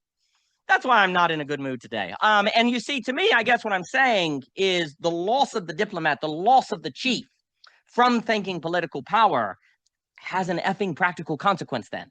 That's what we're ultimately saying, is that, like, not you. This would be an example. What's happening right now is an example of what happens when you don't believe the suboptimal is good for you in a certain regard, like looking at Ebert's work. Like, if you think the name of the game is to be really efficient, well, we're going to make power really efficient. And if you make power super efficient and it's not limited, you get a global debt bubble where basically all financial stuff works and all little tricks of the trade work. And until you hit that little freaking pin, but you haven't been thinking the suboptimal, so you're not prepared for it. You're not ready for it. You're not ready for the situation where the tactical doesn't translate into the strategical because you haven't had to think it. And it would turn out that the suboptimal, the limit, the having to negotiate with the chieftain, the having to negotiate with the middle, would actually increase the likelihood you would have the kind of subjectivity to actually think the problem to deal with it. And so in the name of efficiency, this is what it would mean. In the name of the efficient expansion of power, per se, to create an efficient global debt bubble that is able to actually creatively basically make the stock market always go up. Ultimately, the equity market goes up indefinitely. In the efficiency and the genius of all the things that have generated that, you've basically created the perfect situation where the one pin you can't finance away will pop you and you won't be able to stop it. And so that what's very interesting is the denial of the suboptimal makes you basically completely and ultimately weak against the one pin that can pop you. So that's what, and so then what I guess that, and then if anyone has any final things to say this fine day, please let me know, or I'll jump here in a moment and eat a tomato sandwich and cry into my biscuit, is that basically, again, I guess to Mr. Kishere's work, the separate, and I do think it's important with Odyssey. Like, I haven't seen Nolan's film, but it is very important that he's a trickster, that he's sly with the voice, because we have this notion of basically power as the hero as being kind of unstoppable in a certain way. Like, we really kind of view them on the powerful side, but actually we need to see them a bit more human. Like the king has to, and again, I think that just kind of aligns with Bourdieu. The king has to go negotiate with the feudal lords and negotiate with the Pope and actually convince them. They're all they have a human element, right? If you lose that and you over kind of glorify them, then they are prone to basically think that the name of the game of being a hero is to remove limit and to remove the suboptimal, as opposed to learn to diplomatically negotiate with it. And if you lose that and get into a situation where the only way to get out of it is to negotiate with reality, to be diplomatic with reality energy, you can't think it, because the very thing that got you into power and being a hero is denying it. And that's a collision, an unmovable object with an unstoppable force that seems quite problematic. But let me throw it to you, Mr. DeClerc, please. Yeah. I was just thinking back to your mentioning of philosopher kings, and like, how the Greeks thought of kingship, and like, from what I understand, like they put a big emphasis on like physical practice, like having some sort of grounded, um, engagement with the world. That seemed really important to them, to make sure that, people in power didn't become out of touch with the common man, and also, their own body, their own limits, right? But also like their own ability to, do hard things, overcome adversity. Um, but there's, or sorry, not but, and there's also that sense of like Socrates, like walking in the market and like talking to people. And I don't know when the like ivory tower like separation of, leaders from commoners started. I don't know, maybe with like the creation of, just really powerful monarchy systems. Yeah. King with no body, I like that. And yeah, there's that sense of like the like I was listening, Daniel, you were talking with Aspasia and Seth about like yeah, applause is warranted for that. Of how to discern someone's calling, and basically you distilled it into, or how you're currently thinking about it, you distilled it into two facets. One is having expertise about something, and the other is being able to participate with someone, and have this co-laboring aspect to it. And I think the same can be applied to leadership. Like, leaders should be able to, in a crisis, know how to, I was thinking about like my career as a therapist. It's like someone comes into your office with a crisis, like you are trained to know how to manage that when someone really is incapacitated to the point where they don't really have a lot of, agentic power. But also, ideally, the work is working with someone to identify where they want to go, and walking with them, and maybe sometimes a step ahead, maybe sometimes a step behind, and I think, I mean, the leaders have certainly lost the ability to co-labor. Like they're not even really, they they don't even really know who it is they should be co-laboring with anymore. It's like, do I co-labor with my constituents? Do I co-labor with like other nations, like my own cabinet? Like cabinets are not even on the same page anymore. But also I think that there's like this pseudo sense of expertise. It's kind of the like the the person in a position of leadership who's trying to create a front of knowledge and of expertise, when like everyone in the room can tell that they're actually just insecure and clueless, and they're trying to like kind of mask that with like, oh, like we have 100% certainty about where we're going as a company, and like, everything's going to be great. um and I think that um that sense of like the physical practice, you're wrestling, you're tarrying, like boxing or something like that, like you're developing yourself, you're like learning the punches against, with the bag, but then you're also sparring with people and having to learn how to like improvise, and that, that dance, and like leadership is not a dance anymore. There's no there's there's no dance floor, there's no dancers, there's no it's either like kind of fearless, like tunnel visioned, I'm ahead of the pack and I'm leading everyone, but I don't really have a sense of where I'm going. I'm kind of just trying to project an image. Or there's just kind of just like utter chaos and just a complete disconnect from like the will of the people. And so yeah, there like there's definitely a sense in which something needs to be reclaimed about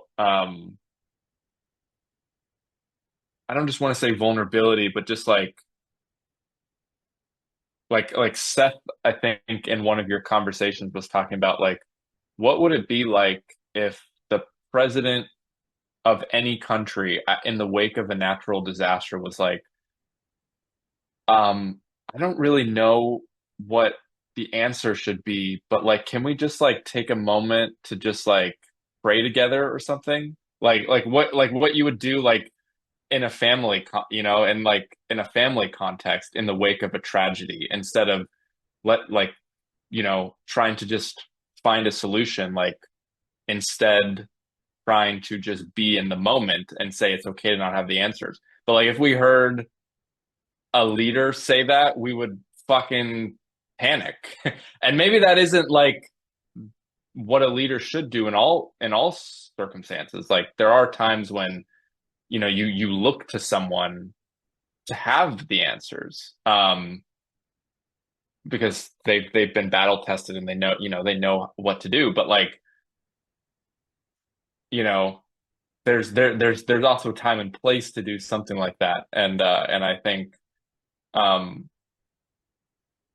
yeah, like leaders aren't trained in that way. I don't even know if like the population, because we've been indoctrinated with a certain image of leadership, would also be have the like emotional capacity to be able to tolerate that either. So I think we're like kind of fucked on all levels, because like maybe you have a leader like a Daniel Gardner who comes around who like can embody that spirit, but if you don't have people around them that can uh like hold that new way of leading, it's like how effective is that person really gonna yeah,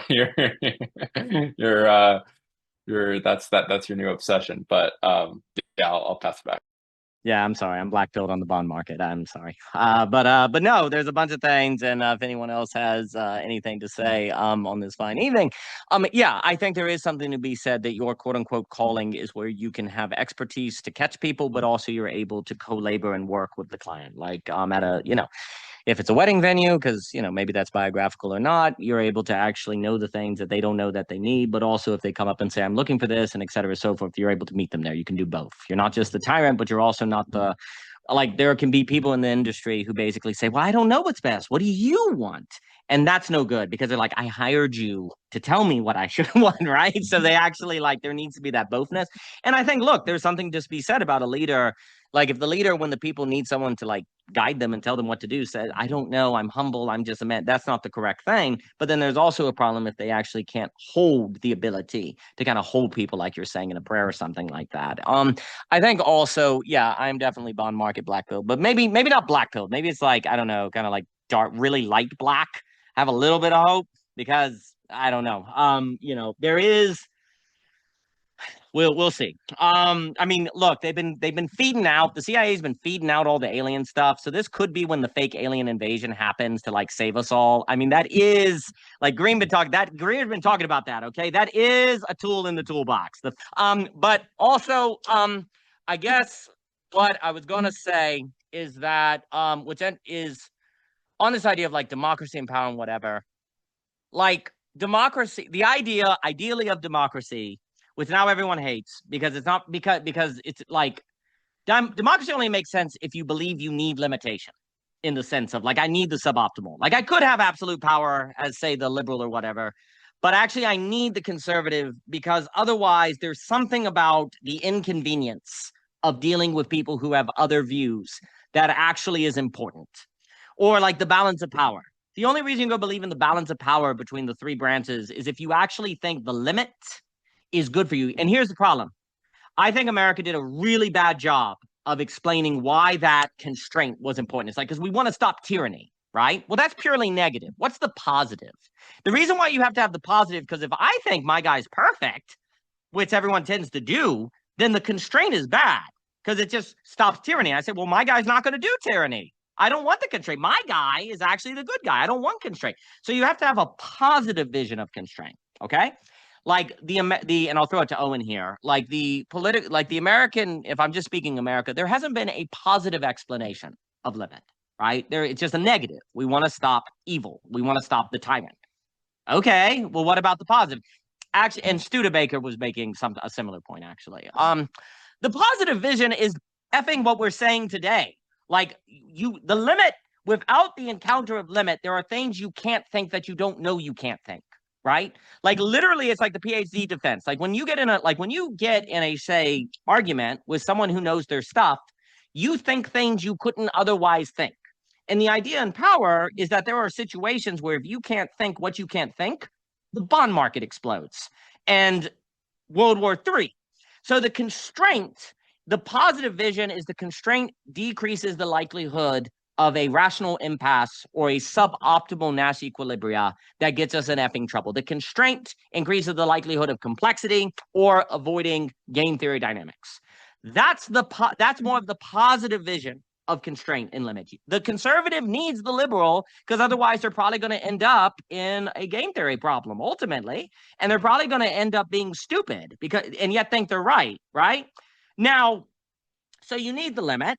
But then you need to know how to handle the limit, et cetera, et cetera. And the last thing I'm going to say is also, I do think, and Owen has done very important work on this. We're confused about what generates thymos and recognition. And this is the point I want to say. Is it more thymotic to kill you or to fight you? Like, what is more thymotic? To kill you or to fight you? I would argue to fight you, actually. That is more thymotic. We think what's more thymotic is to kill you, to kill anyway, the point is that, and here's the funny thing, what's more vulnerable, to fight, for me to fight you or for me to kill you? This is where there's this weird thing where like there's this need of vulnerability, but it's the vulnerability of putting yourself in the place where I have to keep fighting you. And like in Owen's book, he talks about how wearing too much armor is actually like a loss. It's like a loss of the thymotic because it's like you're too armored. I've talked about the unarmored test based on that. But the point I'm getting at is we think like it is thymotic for us to destroy the Democrats or to destroy the Republicans or to have dominant power, not have to listen to the Congress. No, because you don't have to fight them. You don't have to face them. It doesn't take any courage. And so what you have to do in democracy is emphasize is like, no. The point is actually the confrontation. If it simply becomes a way to dominate your opponent, then ironically, in this language of domination and having absolute power, you have less thymos, you have less recognition, because you don't have to expose yourself to danger.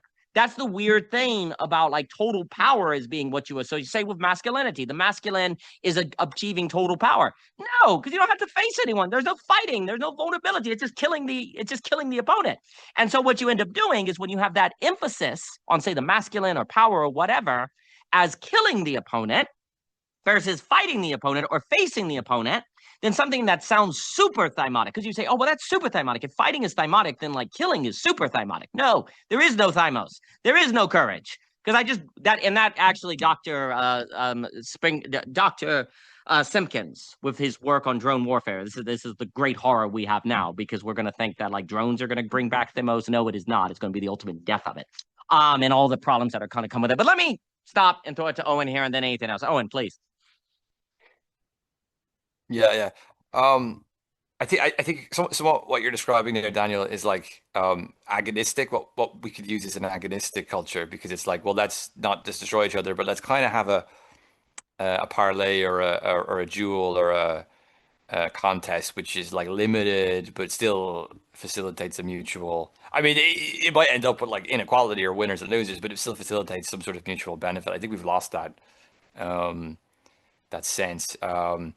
That is hard to maintain on a global level, because you do just have this Hobbesian problem of like you just don't within one particular state or social entity you can create limits, but within those limits contest. But then when you go into the global level, it becomes more and more difficult. So within war, obviously, you get this space in between where it's kind of anarchistic and it's not sure that if you place limits that the other person will stick to those limits, or if you'll just stick to those limits and if you stick to limits and they don't, and then your side gets destroyed and you get blamed for that, it's really hard to deal with that. So I'm somewhat sympathetic because of that anarchistic aspect to geopolitics.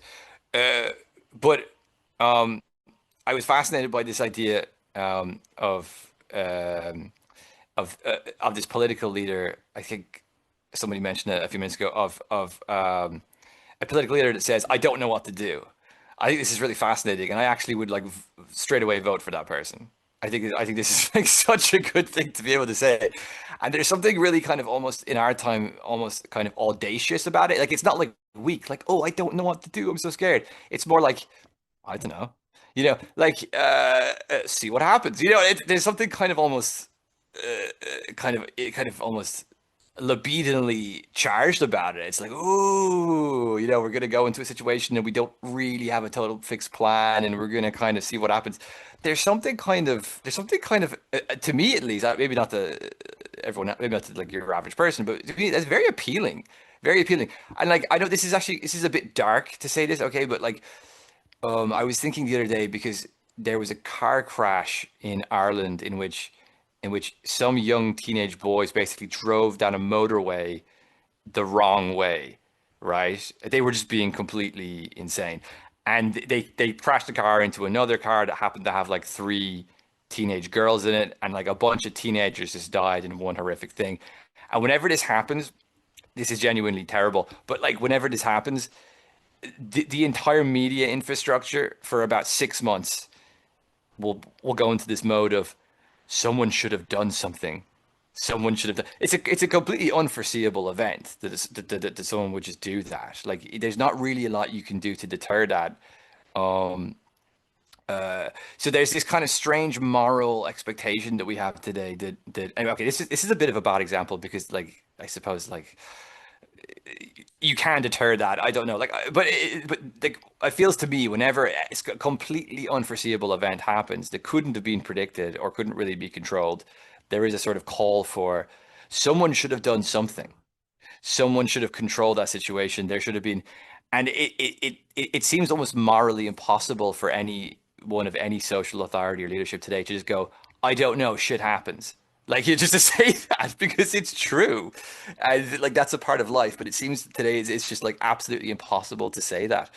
And I do wonder if that has something also just to do with the technology of like AI and so on, that we're supposed to know everything and have a sort of informational database running 24/7 to understand everything and mitigate every risk that happens.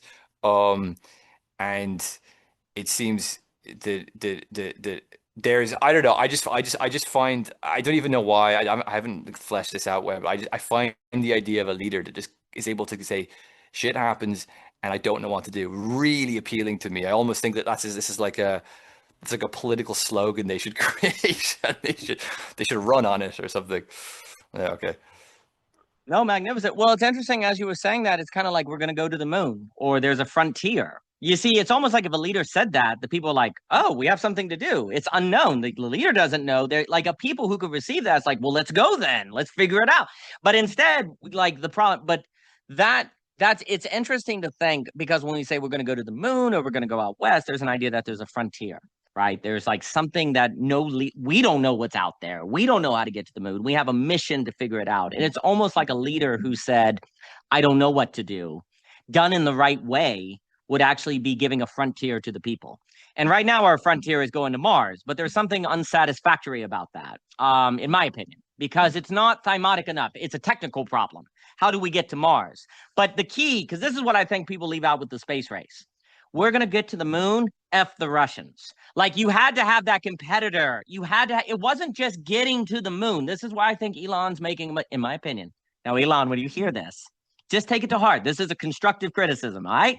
Like you got to remember, the space race was so unifying because it was a technical problem plus a competition with the Russians. If you're going to Mars and the Chinese are like, have fun, it doesn't do it.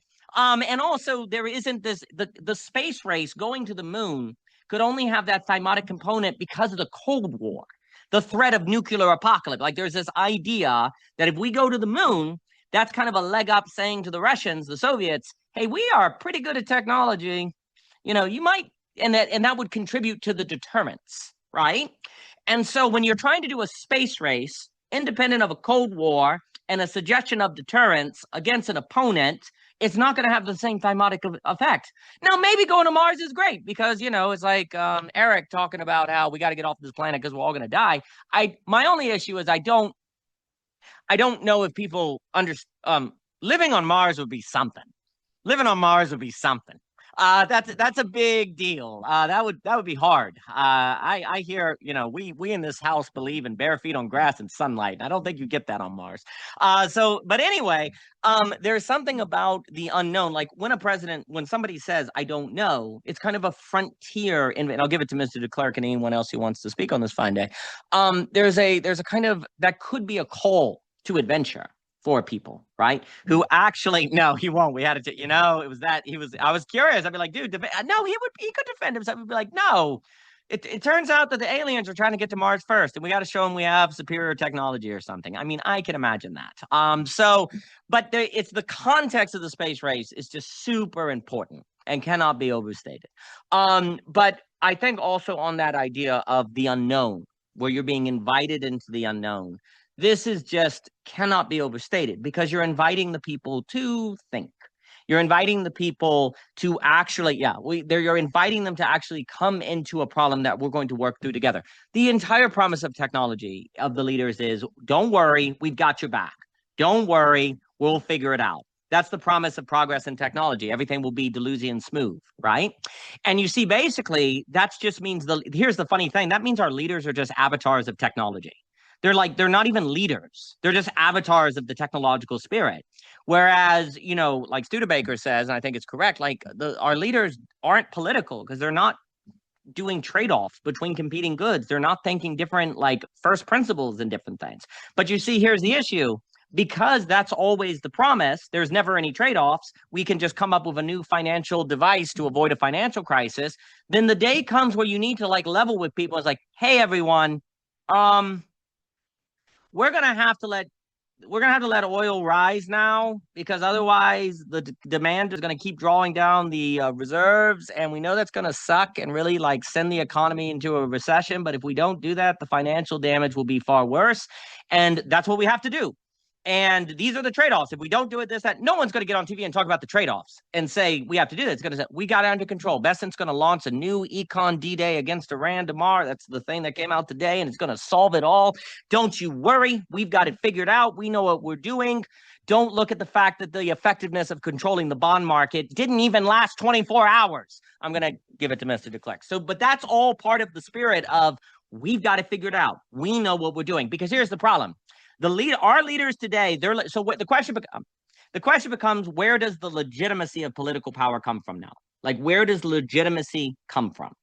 In my opinion, they make their legitimacy come from solving your problems. Like Big Brother, like not in a Big Brother, but like we've got it figured out. We'll solve it. We know what we're doing. Legitimacy of a leader, and I think a king in the right way, is I don't know what's going to happen, but we're going to face it. Like their legitimacy comes from their ability to navigate the unknown. But that means they have to acknowledge the unknown. And if they don't acknowledge the unknown, the legitimacy comes from making there be no unknown, right? Well, that our political legitimacy now is based on there being no unknown, right?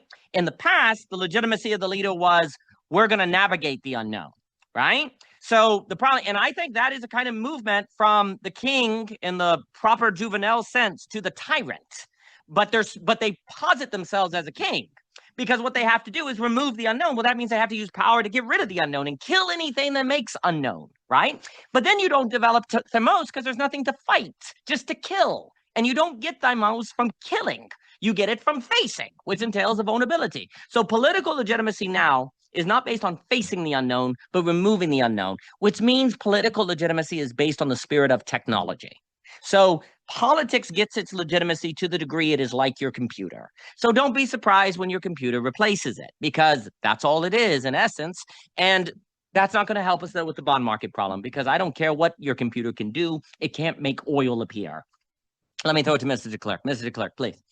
Yeah, I was thinking about circling, who you'll know Daniel and Jacob, and like the model of authentic relating, and like it's like a 7-stage model. Fortunately, I've only done the first 2 because I don't have the money to learn about the other 5.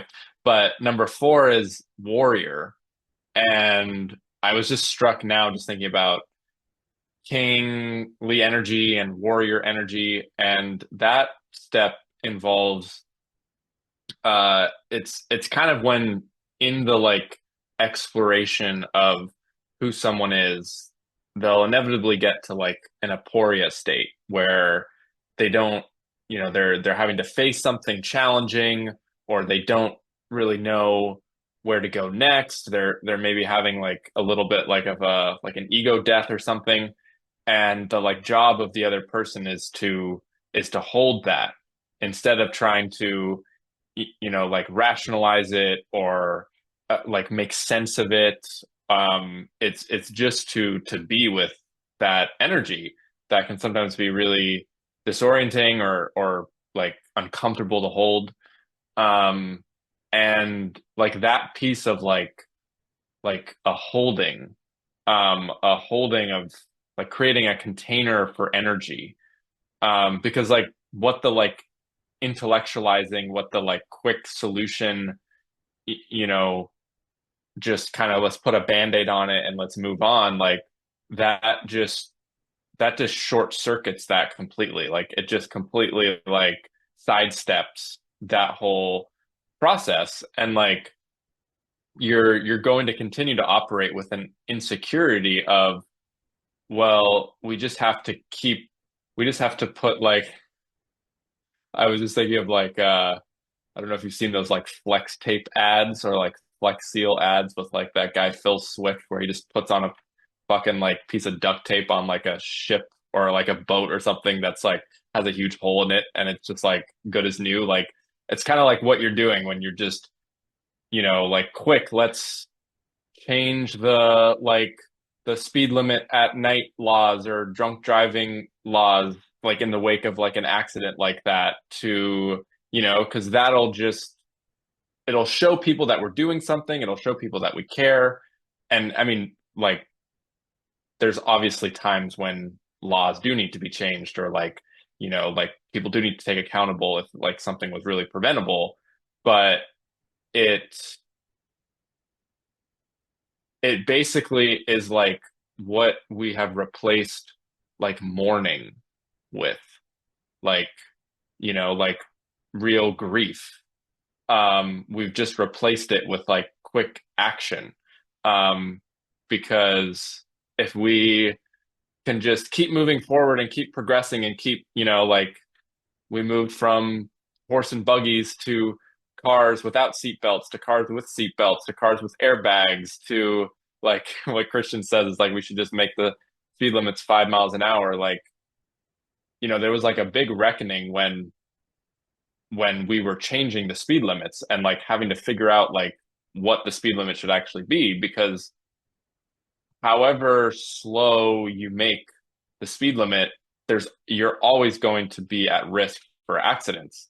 And like how did America say settle on like a 70-mile-an-hour speed limit on the freeway? It was the number that we calculated would reduce accidents the most while still allowing people to get to work in a reasonably, short amount of time.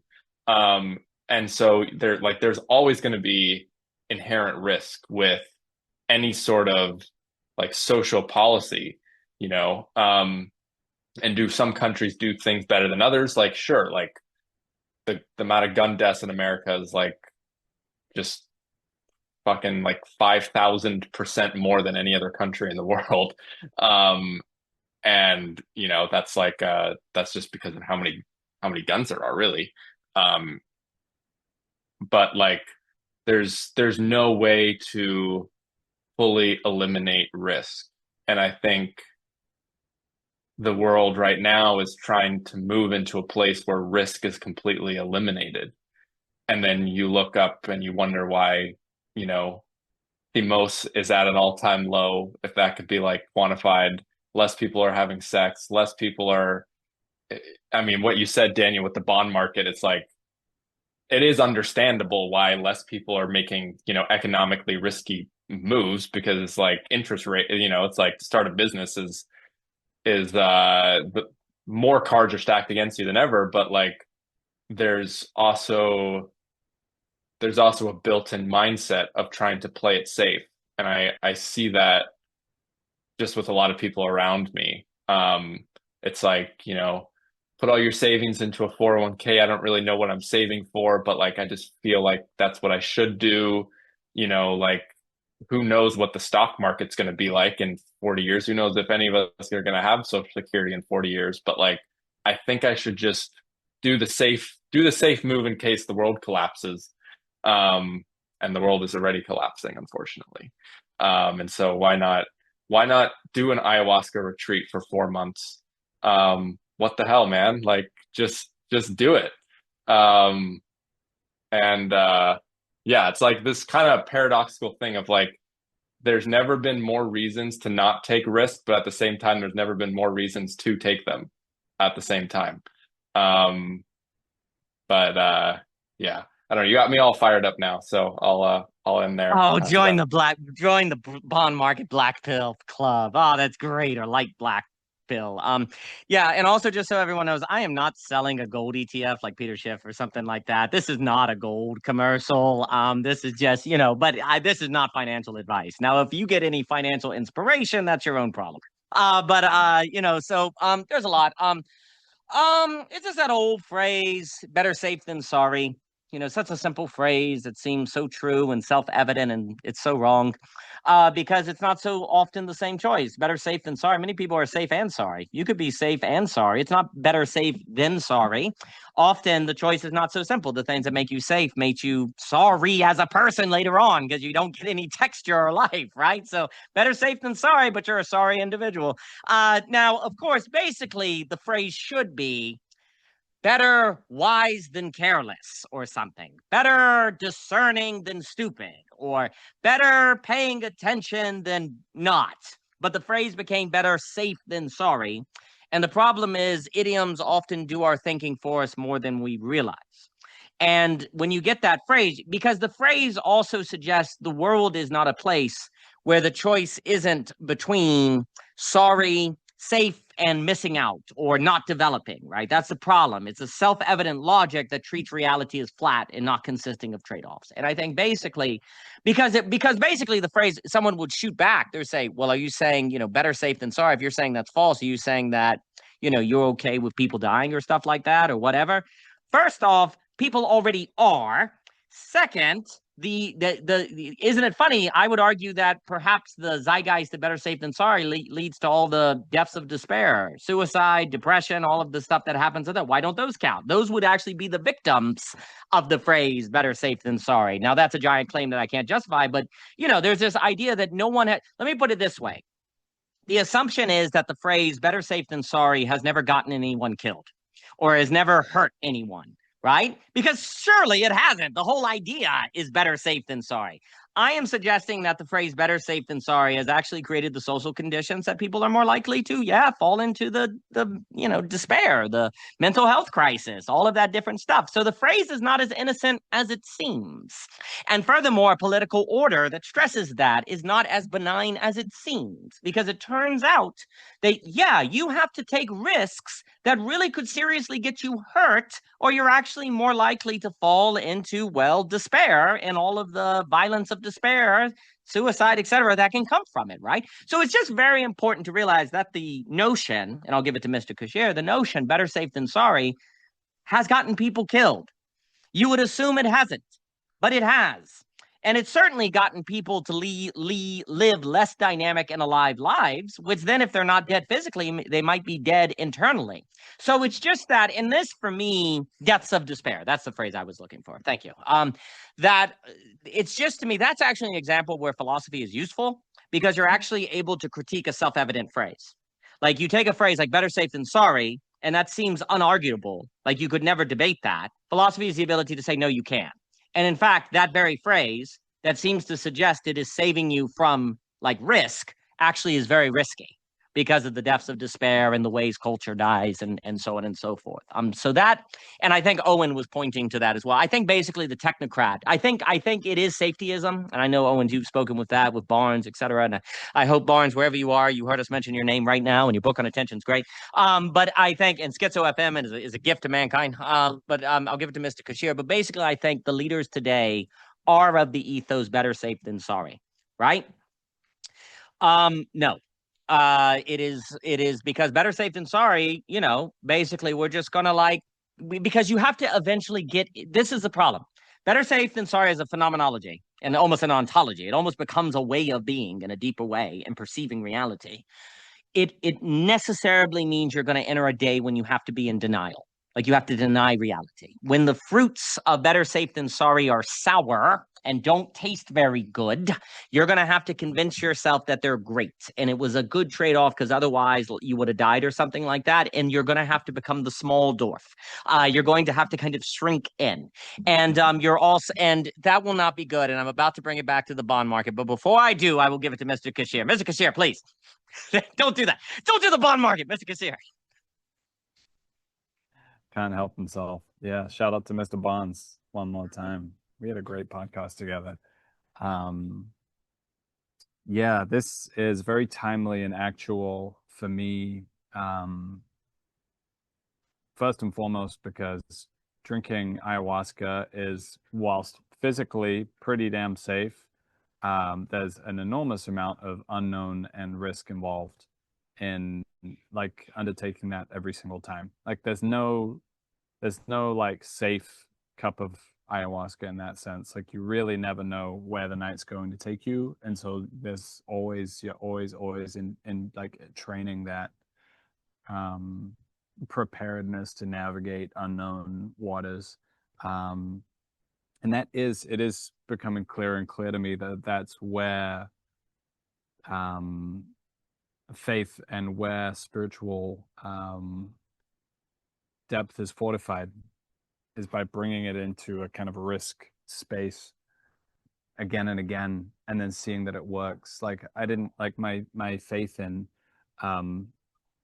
Maria, the Madre, the Mary, has been fortified way more by walking through sketchy pueblos in Mexico that have like wild dogs, and like feeling like, oh, there's a good chance like I might get attacked by dogs, and then calling upon the spirit of protection in that space and having it work. That's fortified my faith a lot more than if I had just not tested it out. And yeah, during the month of Return of the King and Resonant Man, I decided to culminate the month introducing this practice that I learned during my time in another men's brotherhood called the King's Chair.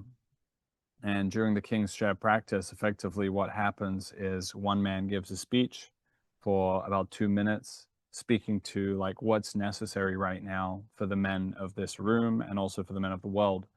And then there's 2 4-minute rounds, and the first 4-minute round is insert name, Daniel or Michael. It's Daniel, I do not see you as a king because. And so you have 4 minutes of just receiving arrows. It's held within a really intentional container and a sacred container in which everybody's being invited to really speak those arrows in service of the man. But nonetheless, that proved to be very, very challenging for some of the brothers. That practice is then followed by 4 minutes of I see you as a king, but because, which is like a deep affirmation. And so it's supposed to be like a mini kind of alchemical process where you get to like really see or be recognized in ways that you can't recognize yourself, but also to see the the challenges and limitations that you yourself would never be able to see. And when I brought the practice into this new environment, there was at least there was some energy that I detected in the space of people like really clamming up, withdrawing, getting kind of like some frozenness in relation to the practice. And as I was sitting with that, I was like, for a good day and a half, like really mortified, because I had brought this energy of unsafety into a safe space.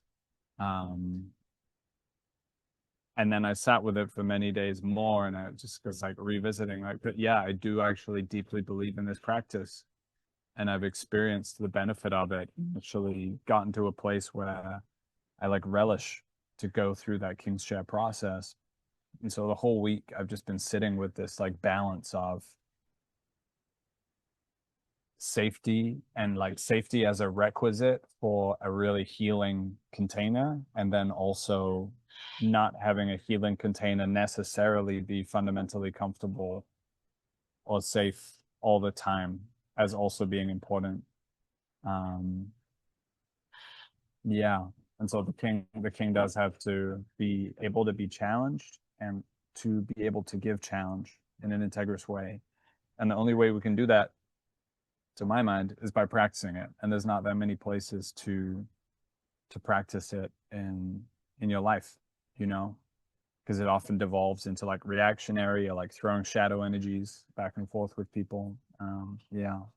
Well, I think that's very well put. I'll throw it to Mr. DeClerc, and if anyone has any final things, I usually say that about 9 times. Makes it fun. But you know, I appreciate. But that is actually a really, really good question. Basically, that to me, I associate with unveiling with the UN in parentheses, and an emphasis on safety is too blunt and vague, by which to help you think that. Because what you're describing there is a certain live discernment. What is the amount of safety I can put around this person in jujitsu, for example, that is about them actually not getting needlessly hurt so that they can learn? Like you're keeping them safe so that they can learn versus I'm keeping them safe so that they don't get hurt. There's a very big difference between creating safety for the sake of learning, if you will, versus safety for the sake of avoiding hurt. Those are different. But technology doesn't make those difference, because technology is kind of like, you don't have to think. Technology thinks for you. You don't have to learn. Technology does the thing for you. So it's about keeping you safe, right? And so it is hard for us to think safety as a father raising up their son or in a council like you're describing, when the word safety has been so sanitized as the slick, flat surfaces of technology, right? Like, I want my children to be safe when they get the crap beat out of them.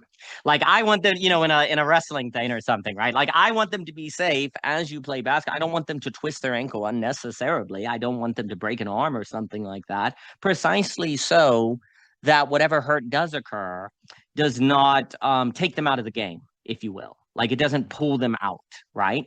And that kind of judgment of how to, I think, but in many respects, like, again, I do associate the king, and I do in my mind, I think, Jacob, because you're right. A lot of what I've been describing is chieftain more than king. I suppose for me, the separation of those after the loss of the middle is part of the problem. Is that actually, for me, the ability to kind of live discern that kind of situation, like what is the right level of protection to enable them to take more risk? That's almost part of king making.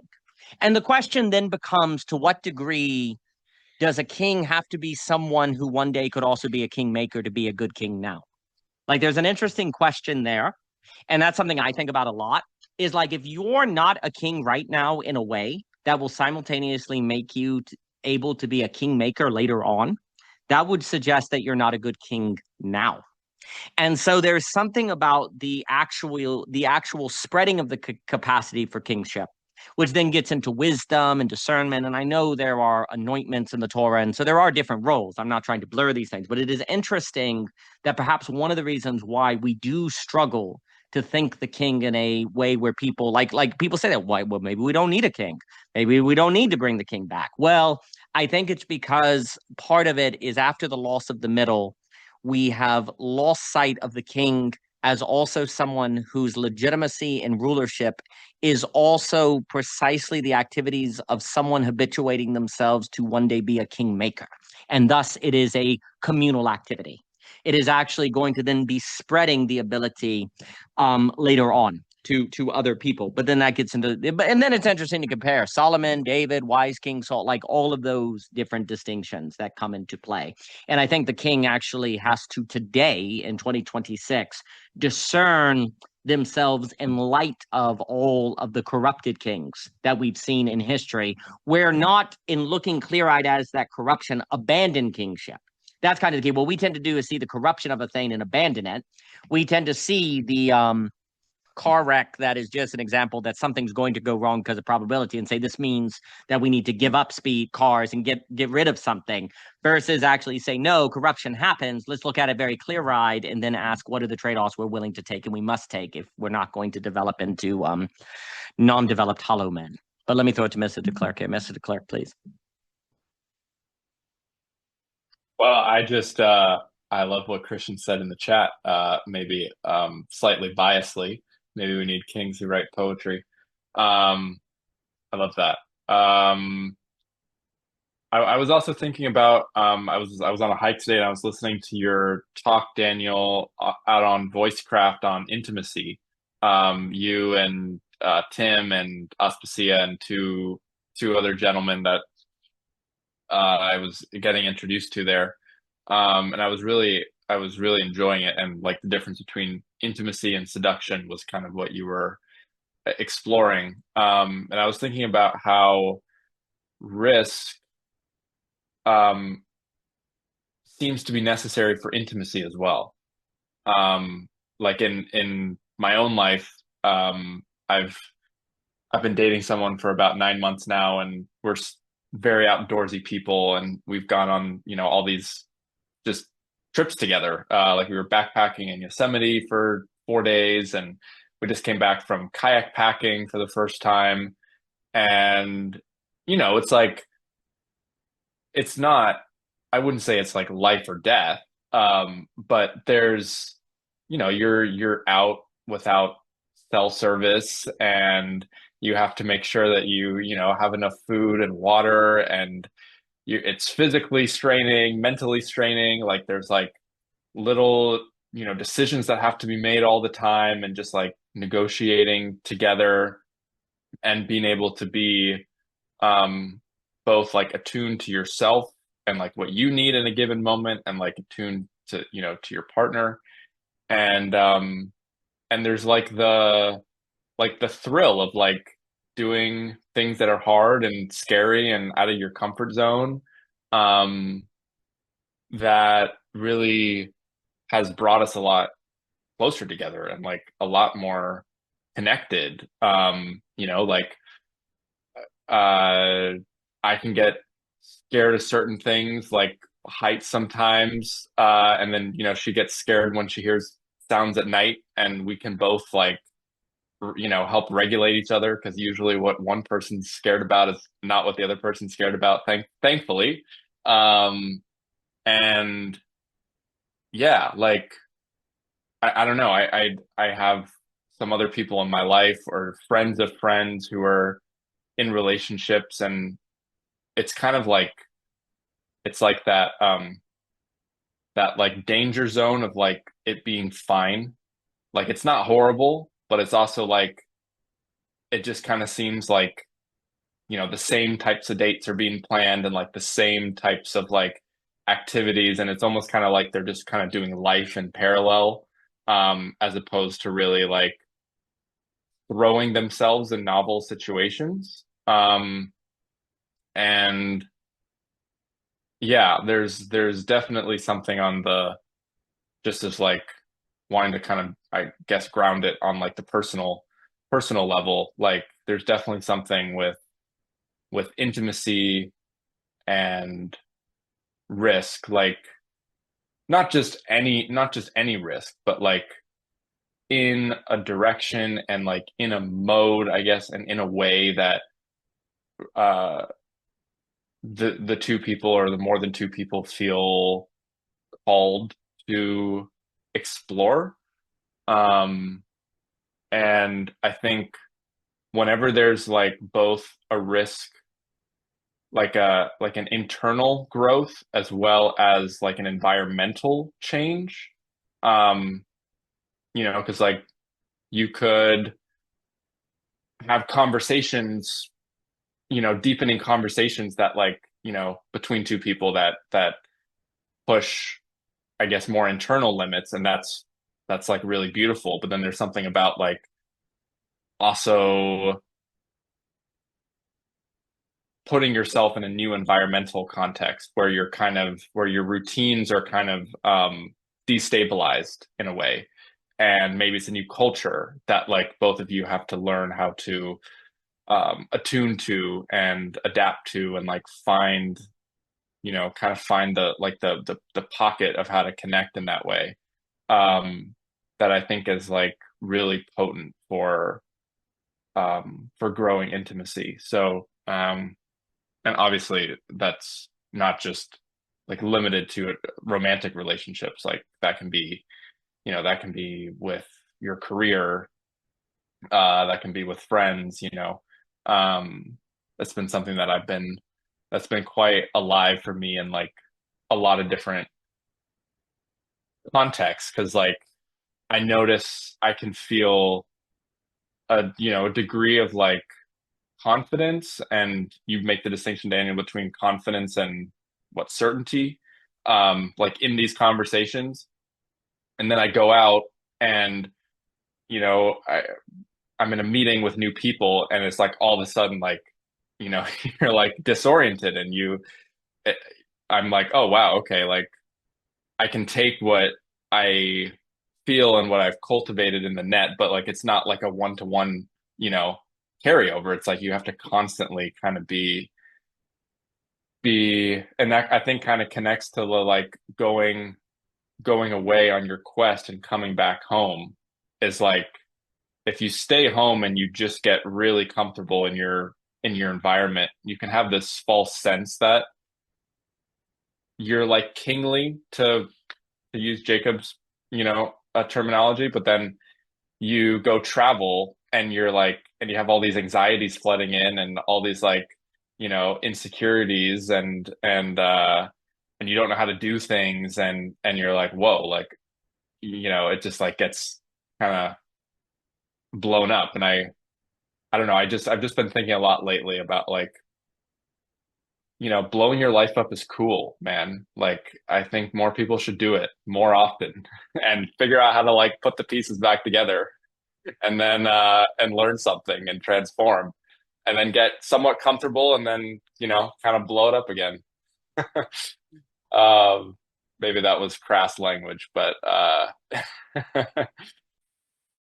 Go, let's blow it up. No, not at all, not crass at all. And thank you for everything you said. And yeah, I'll throw it to Owen here. Yeah, like love is found in the place. Love is found where you can die with someone.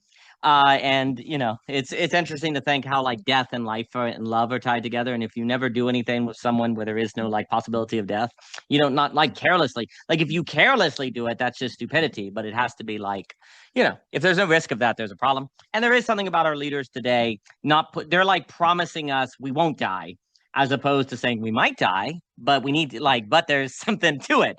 And it's like people need that. They freaking need that. Because otherwise there's a weird way in which, well, life is not life without that. It dies. It doesn't have texture. You don't appreciate it. It loses like recognition. You can't recognize life without the risk of death. I think also I want to say that we expect our kings today to create certainty versus instill confidence. Our kings are going to create certainty. Nothing bad will happen. We'll solve all the problems. Your 401k will do well, and blah blah blah. We want certainty. And of course, there's something to be said about not unnecessarily creating chaos. But if our kings today are actually just technocrats who create certainty, then we don't have leaders who can inspire confidence. And if we don't have confidence, then when the unknown black swan thing happens, we're screwed. And I fear that that can occur. And they took out Michael, and his, so I think that's a big problem. There's more to be said, but I'll pause and throw it to Owen here. Owen, please. um Yeah, no, I was just gonna joke and say when Michael said blow up your life, I said I'm getting Tyler Durden vibes now, you know. You gotta hit rock bottom. No, but that's definitely something I was thinking that risk as a part of the social fabric seems to be really hard to find nowadays. Um, and I was thinking how much risk actually creates social fabric. It creates social bonds. When there's mutual risk between people, it could be, you know, romantic or it could be friendship or whatever, educational experiences, whatever. Like when people experience a shared risk, it is actually quite like a lasting phenomena that creates a bond. And I think that's really, really lost today, on most people. And what else was I going to say? Yeah, I think like, you know, the right and the left, just to make this a little slightly political, has this problem, I think now, where you get different versions of kind of like let's build a social fabric on a kind of risk aversion. Like on the right, it could be something like, you know, you might have like a kind of very crass propagation of like family values. But it's like, well, what does it mean, family values? Does it just mean like a kind of insular community where everything is familiar, and it's just like, is that good? I mean, is that going to really make us? Is this really going to, you know, do anything for us? You know, like there is a risk. I mean, I hear some people, you know, on the right say, act as if if we could just kind of insulate ourselves, we would be happy. And but we could be bored. It could be just horribly bored. And then the left has a kind of similar thing where it's more like, I feel it's more like a human rights protectionism, this constant chronic need to protect these kind of very vague, endless things called human rights and everything. And again, it leads to the same sort of insular, overprotected kind of stuffy environment. And it's the same thing again. It's like, do you not think people are just going to get like really kind of almost psychotically bored of that? So yeah, I mean, it's very difficult to find that. It's very difficult to find today, like whether we were looking for a political party or an intellectual group or a social whatever. It's really, really hard to find where there's some kind of risk just as the basis of that social experience, social bond.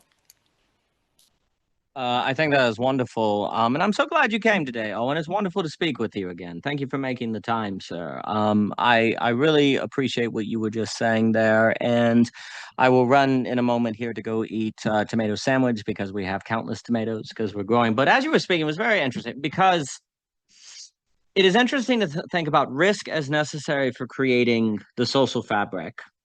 But risk has actually now become an economic, financial device by which to make money.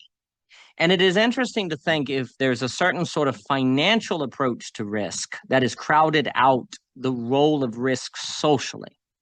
And I guess because it is interesting to think of like risk with like that book on the Rage Against Gods or Against the Gods, talking about the history of risk, like because it's interesting, like we have probability markets, right? And it's like risk is something you use in a probabilistic sense in order to generate money, right? Risk is not something you do with other people for social bonds. And in fact, if you take a risk versus, like, there's something interesting about the different, like, we take risks financially, we take risks on probability markets, we don't take risks with people. And what's kind of horrifying about that is I almost want to say, with the new poly markets and the probability markets, to me, there's something about this. And I'm glad you said this because I've been trying to kind of think about it, where it's to me almost the ultimate simulacra of risk. Because risk, it seems like a risk, right? But really it's a bet. And I want to say there's a difference between risk and bet. Like financial markets deal with bets that they call risks. So we think we're brave because I invested in a stock. I think I'm brave because I did a poly market thing, right? And because we use the language of risk to define it, people could listen to the conversation we've had today and say, oh yeah, I do that. I take risk. I'm on poly market. Yeah, I take risks. I'm invested in stocks. Yeah, I take risks. And literally think that is the same, if you will. That is to actually do the thematic, right?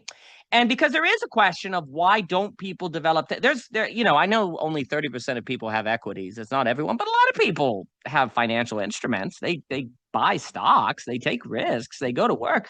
Like they take risks when they drive a car, don't they? Like, aren't we in a world where you're constantly taking risks? So there's an interesting question. If every day and every moment you're taking risks, why aren't people developing thymos or the social, right? Because actually they're taking bets. They're betting that if they get in their car, they won't be in a wreck. They're betting that this poly market will make them money and they won't lose market. But it's not really a risk. And now I'm really interested to write on the difference between bet and risk, because it does seem as if we've conflated those. And that has contributed to us not being fully aware that we've lost risk. And when you lose risk, you lose the social. And I think you can't have kings, because there's something about king and risk that necessarily go together. And you furthermore cannot have thinking of limit and constraint and wisdom. You also can't have wisdom and discernment without risk. So everything goes to heck if you lose the category of risk. But risk as distinct from betting, risk as tied to some full-body development of the culture in the person. And there's almost like a really Baudrillard deep demonic, if you will, simulacra perversion to make us think that bets are risk. Because then, as we actually lose the ability for the social, we'll think we're helping because I'm taking risk, I'm taking bets. I'm helping, I'm brave, I'm courageous, I'm a king, I'm putting my money in the stock market and can go out. But no, you're just taking bets. And that perversion perhaps uniquely benefits the system, the Baudrillardian kind of digital hyperreal system. And so it would seem to me, I guess the problem, maybe to start with it, although now I'm supposed to go eat a tomato sandwich, but I'm now thinking, it would seem to me as in a bet, you know the outcome. You either make money or you don't. In a car wreck, you either die, you either are in a wreck or in a not. Where a risk is you don't even know the outcomes. Like you don't even know the positive. There's a real sense in which you don't even know the positive outcome. Like a real risk means I don't even know what the good outcome looks like. I just trust that if I do it, I'll have the discernment to know it, right? I don't even know what the bad outcome looks like, right? Like you're like, I don't know what the good, like a risk seems to be that of which to know what the good or bad outcome is, you have to do it.